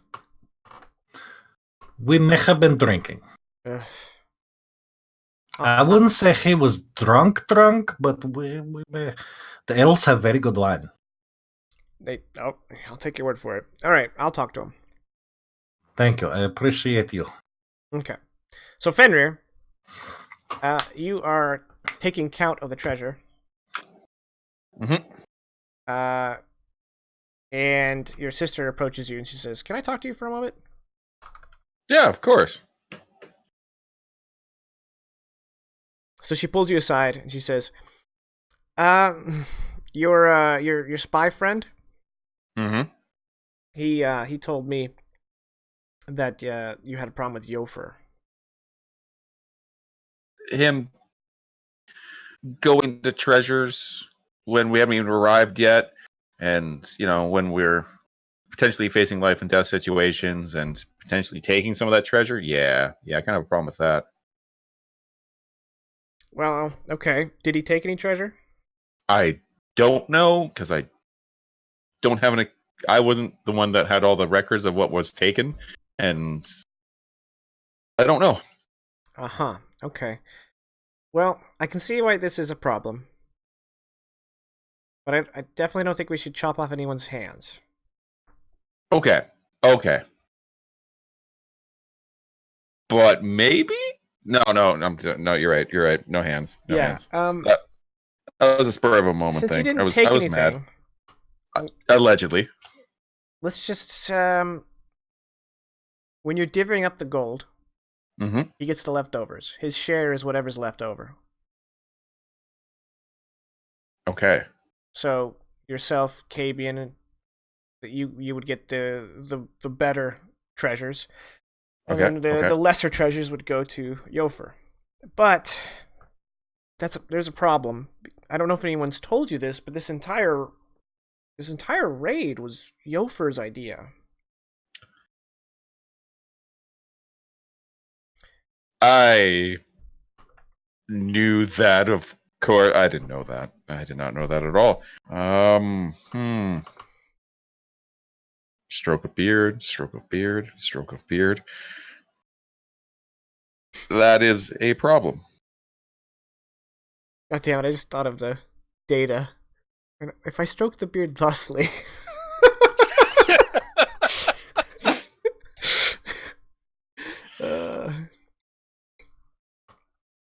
So, assuming you didn't take anything, you might just want to let it slide. But I understand if you want to put him in his place. I mean, just don't chop off his hands. For one thing, that would kind of defeat his usefulness as a Thane, being handless. I mean, he still uses words. I've seen Raelith hurt people with words. Well, Raelith is special. Also, half the time I don't even know what he's saying. That accent is thick. Okay, that's not just me. Whew, that's good. That is good. Okay, just spitballing here. What if? No, that wouldn't work. Well, I mean, if you're gonna punish him, I don't want to overstep my bounds here, brother, but my suggestion is probably the way you could kind of show him. The only problem is everyone of the Huskarls know that it was his plan. So okay, yeah. Here's what I'm gonna do. I'm gonna cut the treasure equally, or I mean, as it would normally go. But when I give him his treasure, I'm gonna be like, and here's the treasure that you earned, which you were so quick to go into while we were still at sea. It seems to mean a lot to you. Kind of like throw that. What is Akulu sometimes calls it? Shadow? No. Hold on. The shade. Yeah, shade. I'm gonna throw shade. Yeah, don't know how. that would work. Just acknowledge the fact that he did wrong by you without punishing him too much. You know. Yeah, I like it. You know what? Yeah, that's good, Fenrir. That's good. I am a leader. I pulled out a chain Yeah, from I a heard. wall. So at least you can do that. How big was the chain? I'll hear it probably 50 times at the celebration tonight. Enough to stop our longship, just gonna say. Oh, wow. Yeah. I also made friends with an elf pirate. Really? Okay. You'll have to tell me all of this at dinner. Okay. I've never met an elf pirate before. I haven't really met many elves and or pirates, so new territory. Do you know anything? Weird question. And then we can go to dinner. Do you know anything about like seals that might be tied to air or maybe other like there's how there's like air and then there's like ice and then there's like fire and then there's like ground earth I think there's lightning. I don't know. But we kept hearing about this because this pirate elf got us to do something, and we talked to this light guy that really burned. And he was really big, and he mentioned something about seals being broken. Oh, brother, when you So, were saying seals, I thought you were talking about, like the mammal. the animals. Yeah. Yeah, no, I thought the same thing too at the beginning, Okay. and let me tell you, not what I agreed to initially. Because if you didn't know what a seal was, I was gonna be concerned. Nope, I don't know what you're talking about. Earth, wind, fire, air, seals. It's not really my forte. Okay. If Ingvar was still alive, he'd probably have something to say about it. What about that woman who told me about my dreams, Ragna? I don't know what you're talking about. She taught him. She's a hermit outside the Sudahofen. She sees dreams or does dream stuff. You're talking about Priestess Ragna? Yes. Okay, she she lives in the fields. Yeah, that's the one. Okay, well, Think yeah, she would know? yeah, I guess you can go talk to her, but High Priest Scarred might take offense. Oh God, I forgot about that guy. Okay, maybe I should talk to him first, and then when he gives me no answers, like he's going to, because that's all he's never fucking giving me answers, then I'll go to her, and I'll be like, "Hey, I went to you. You couldn't tell me, so I went to another source. Cool, problem solved." It's getting late in the day, though, so pick one, and then get your ass to the Iron Hall. Oh, I don't mean I'm not going to do this today. This is good. All right. Yeah, no, I mean, I gotta count this treasure. Gotta divide the treasure. Right. I mean, by me counting, I mean I'm gonna get someone to count the treasure. Then we'll divide the treasure, and then I gotta practice what I'm gonna say to Yofer when I throw the shade, and then yeah.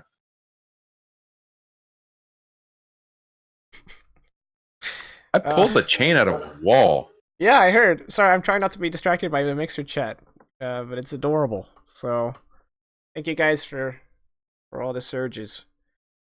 All right, so that night, you guys are at the Iron Hall. Big celebration. Basically, you're getting out the last of the meat before winter. You know. Nice. And obviously, everyone you're just kind of making the rounds, table to table, telling the story about how you pulled the chain from the wall, and a lot of people have heard that it happened. But I'm also talking about like some of the other stuff, like yeah, making friends with an elf pirate. Yeah. So basically, the exploits of their Jarl Fenrir are the talk of the night. It's a crying shame Oddman couldn't come. If Jarl Oddman could have come, it would have been great to just rub it in his face of all the cool shit you did. But yeah, so everyone's talking about, everyone wants to hear you tell the story about how you pulled the chain on the wall, which allowed your ship to enter the channel, and also how you befriended Commodore Cino Ramberti. And, And saved us from all dying. Yep. Saved everyone from all dying. And then this is like at the feast. That's where I'm starting to drop like, okay, so we're with Cino. He says, listen, you guys are the only ones I can trust. I need you to come with me to help me do something. And then he'll describe like the fight, both the air guy and then Mr. Lights. And yeah, and just, he'll talk up everyone's parts, including Cino's, although he kind of is just like, surprisingly, Cino was able, surprisingly. Like, right, yeah. For an elf. Yeah. yeah. All right. And eventually it comes time for you to reward your Thanes with treasure, and then they'll disseminate it to their Huskarls.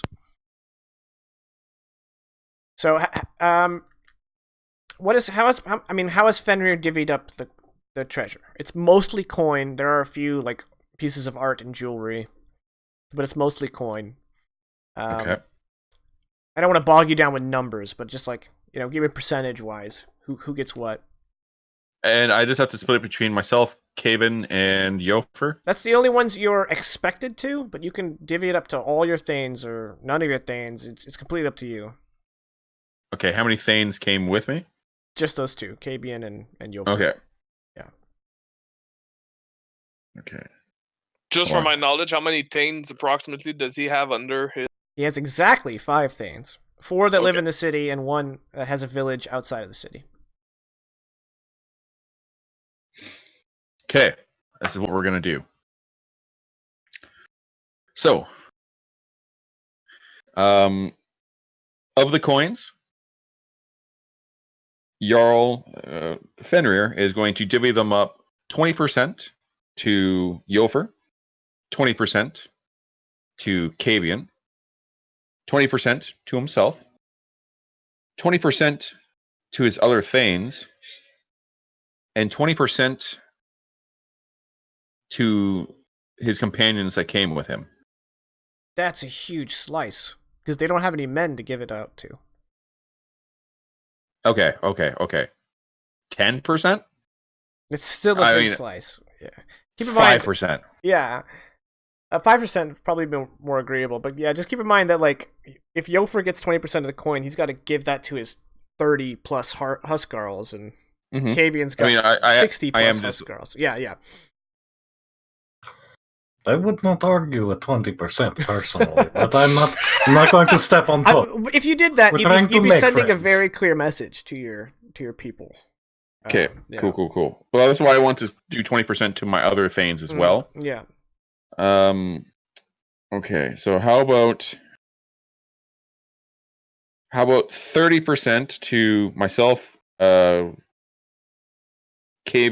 Yofer, and then 5% to other Thanes, 5% to companions. Okay, so does each Thane get 5% and each companion get 5%? No. Just 5% of the total gets split between the companions. 5% of the total gets split between the rest of the Thanes. Like they didn't participate, so right. Is like so it's a handout. It's like, have some coins. Yeah. Oh, it's more of not so much a handout, and this is how he's gonna always word it. It's more of a reward for services that have already been rendered. Now that we become flush with coin, or more so than not, I would be remiss to not share it to my followers that have been working diligently or hardworking, as whatever words you would. So for the 3 of you, Kulu, Hakan, and Raylith, I'll give you your exact coin count so you guys can have some per diem in your for your in city adventures. And Fenrir, of course, you have the treasury, so you could just say, "I buy that." And I'm like, "Yeah, probably." Yeah. So the 30% for me is just going to the treasury. Right.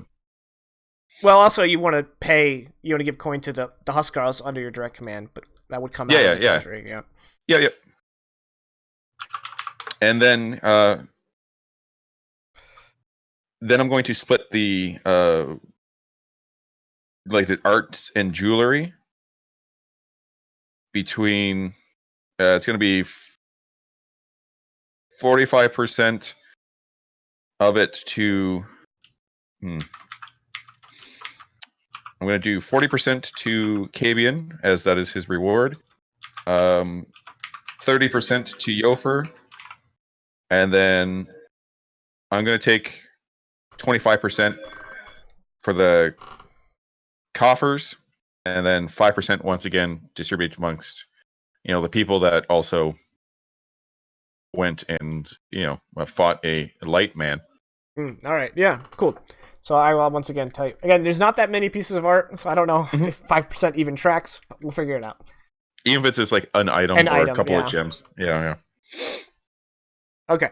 So so everyone's pleased with their share of the reward. Keep in mind, like single digit silvers can go pretty far in this in the north. They work primarily on a barter system, so coins are worth more in the north than they would be, say, in Wymeria.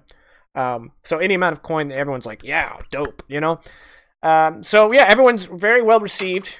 Everyone drinks a toast to Jarl Fenrir, and I just want to say, when giving Yofer his cut, Fenrir makes sure, seeing as you were so quick to already dive into the treasure while we were still at sea, fending off what would become our friends, the sea elves. I figured you should get a decent cut, seeing as you were so concerned about it earlier.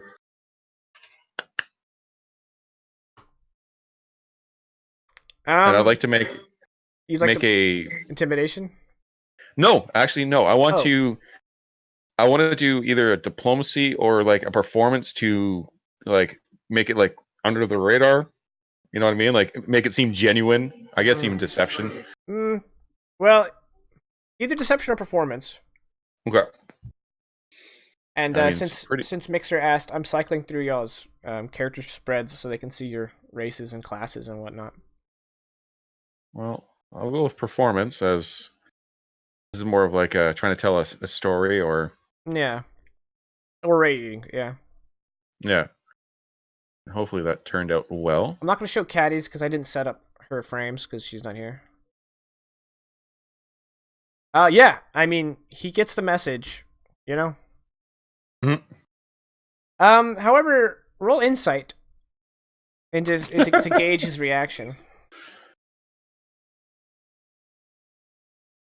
Chat, let me know if you'd like me to go around again. Oh, wow. Okay. You see that Yofer, when you delivered your subtext to him, he kind of like made a face where he was toying something around, and then you just made him make a decision. Oh no.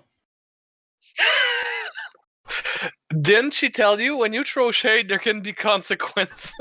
No, she hasn't gotten to that part yet. She just says it's fun to throw shade.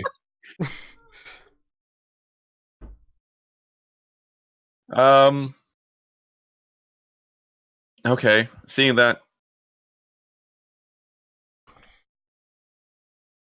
Fenrir will add like a wink at the end. Just like a, hey. Okay. Like, am I playing with you or am I not? All right. I'm touching you, but not touching you. That is still an option. That is still an option. You did the verbal equivalent. All right. What's up?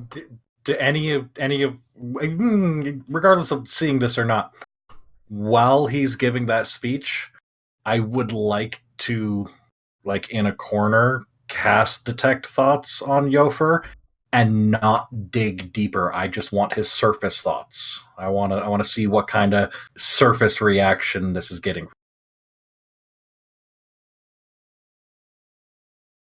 I don't want to overplay my hand, and also I want it to be fluid, so I haven't. I can dig deeper if that helps. That gives him gives him a chance to. You cut out. That gives him a chance to resist, right? Yeah, exactly. All right. Well, let me just to simplify it, to kind of like put it into words what he's thinking. Just as the surface thought, you hear in his mind, he thinks, Kabian may have been right. Oh, I'm definitely digging deeper with that. Okay. That's yeah. There's no question. I need to know that one. All right. So let me throw up the spell for you. So this is going to be huge. Oh, I took it all off. Well, because last time it was huge. That's yeah. Info block. Nope. Description. There we go. You did it. All right. So he gets a.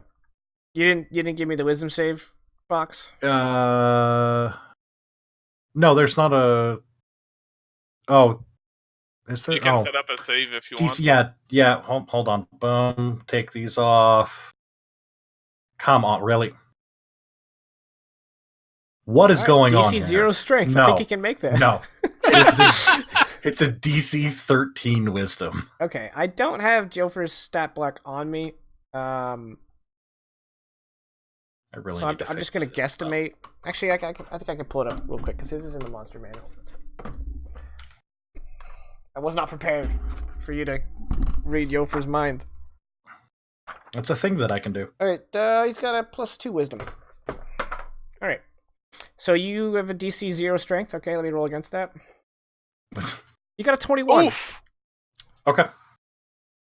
So he breaks it. Yeah. And does and he is aware that you were reading his Now, mind. here's my question. Okay. He's aware that his mind is being read. Well, according to what you copy-pasted, I assume it's direct. It says the target knows that you are probing into its mind. I understand that, but would there be any sort of side effect from my ring of mind shielding? Ooh.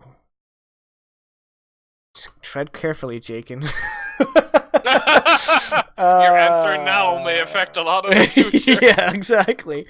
What does a ring of mind shielding do exactly? Ring of mind shielding. Let me pull it back up here. Oh, I got it right here. While wearing this ring, you are immune to magic that allows other creatures to read your thoughts, determine whether you align, know your alignment, or know your creature type. And they can I'm gonna say. And they. Oh, go ahead. Okay. No, wait. I just say they can telepathically communicate with you only if you allow it. Okay. Since it's your spell, I think that's just a side effect of your spell. Is that they? Okay. Because they're not actually reading your mind; they just know that you were in their mind. That's fair. That's fair. So Yofer is taking his coin to disseminate amongst his Huskarls, and he gives you the glare. He gives you the eye. And I'll just smile beamingly at him with a nod. Okay. Is that all you guys want to do at the festivities? We haven't heard from Hakan. Well, I've been thinking, and I don't think Hakan would do much more than just try to mingle and somehow try to start being accepted. He has some plans to talk to Geiga, but not now. Now would not be a good. Right. Well, after going on a raid with the Northmen, all the Northmen you fought beside, you obviously hold your own in a fight. You're probably worth 3 of them, if we're being real. And so they're all basically, you come with your lunch tray, and they're like, "Oh, we got a seat for you right here, buddy." Nice.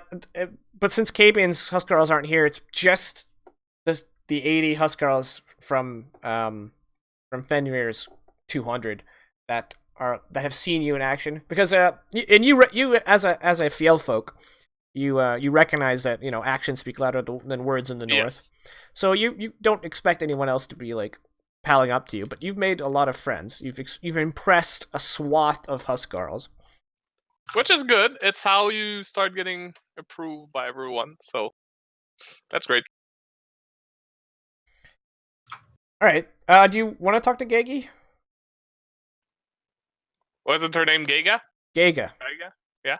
I was thinking of the first name you threw up. That would be after the thing, because I would like to talk to her about a possibility of what she wants to do next. Okay. And depending on her answer, it might not be well received.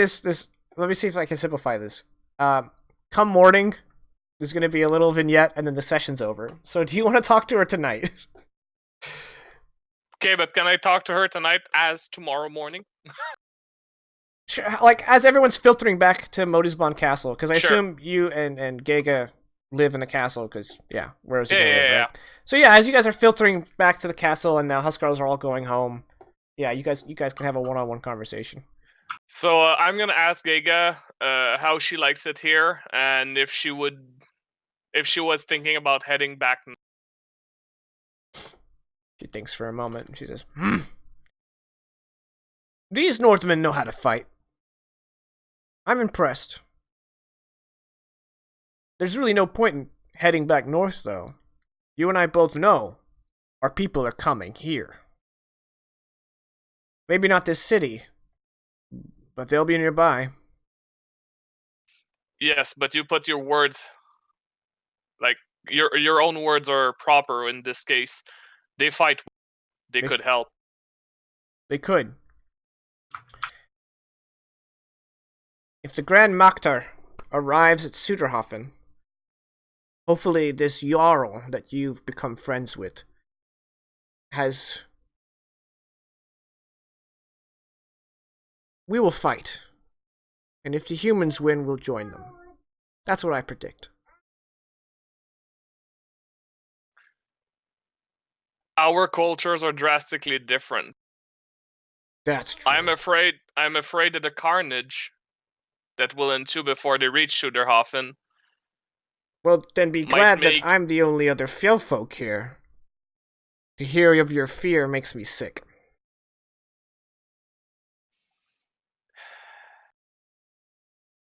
I'm trying to. Maybe it's the culture here that's rubbing off on me. I'm sorry. I do not fear from walk away from a fight, but these folks here, they hold their lands, they hold their lives, they hold everything they own or believe they own close to their heart. If our kind comes over and ravage their lands, and they win against us afterwards, there will be no chance of fighting together. Like you said, these humans are different. But if you're wondering, I stand with you. Fear Well, or no fear. Since you're sticking around, that will be the end of it. However, should you return north for any reason, or should I return north, I'll do the same. It would be wise to try to get an audience and simply mention the idea of a potential alliance against the threat of the... Well, you know how the Maktar function.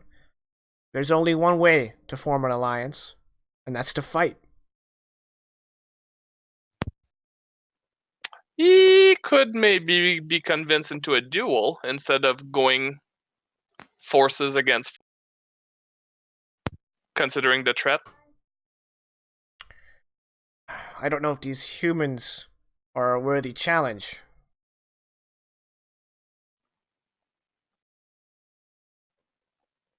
No. But if I were to fight in the human stead, Like I said, I stand with you. I'm glad to have your support.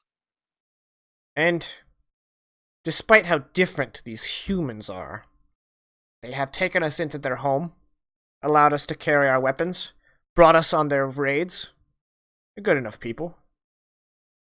If I have to cross swords with a couple of lesser Maktar, all the better. And at that, Hakon smiles and he says, they are indeed bigger challenges. Alright. That morning, the entire atmosphere of Suderhofen is really energized, and there's just kind of like this contentness, maybe even joy. You know, your granary is stocked. You'll make it through the winter, no problem. Your thanes have been have a fresh influx of wealth. Things are looking really good, and it's only been like one day. Fenrir, what's your morning routine? Morning routine. Especially after a night of drinking. Yeah. Ew. Do you Morning sleep routine's in? probably. No, I can't. I don't see like he wants to sleep in, but the help won't let him. So he gets up early, and then starts kind of just floating into whatever is next on the docket, kind of thing. He's trying to get used to this life as a leader. He's trying to make his sister proud. Okay.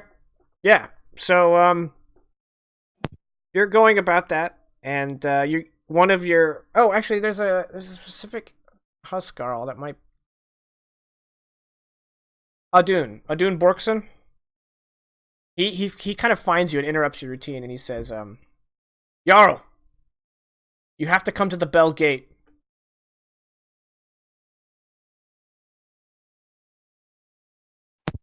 Okay, I will. All right. It's not a surprise. I mean, if it is, I'll act surprised. But I mean, if it is, let me know. You know what I I'm mean? not sure what to make of it, but we're seeing lots of people coming down the North Road. Okay. So as you guys are headed towards the Bell Gate, you meet up with Hakan and Raylath just so they can be there. And you climb up the stairs onto the ramparts, and you overlook the Bell Gate. And in a procession that leads into the woods, as far as you can see, is a line of people trying to enter through the North Gate. And by the looks of them, they look battered and ragged, and they're carrying very limited things with them. Most of them just has the clothes on their back.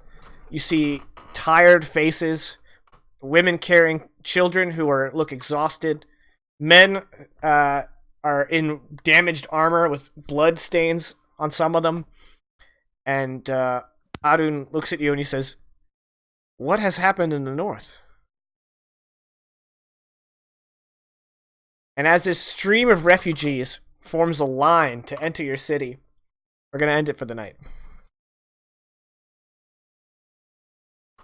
What a cliffhanger. So, we'll be back next week. We're going to find out what's going on, where these refugees came from. And I have an idea.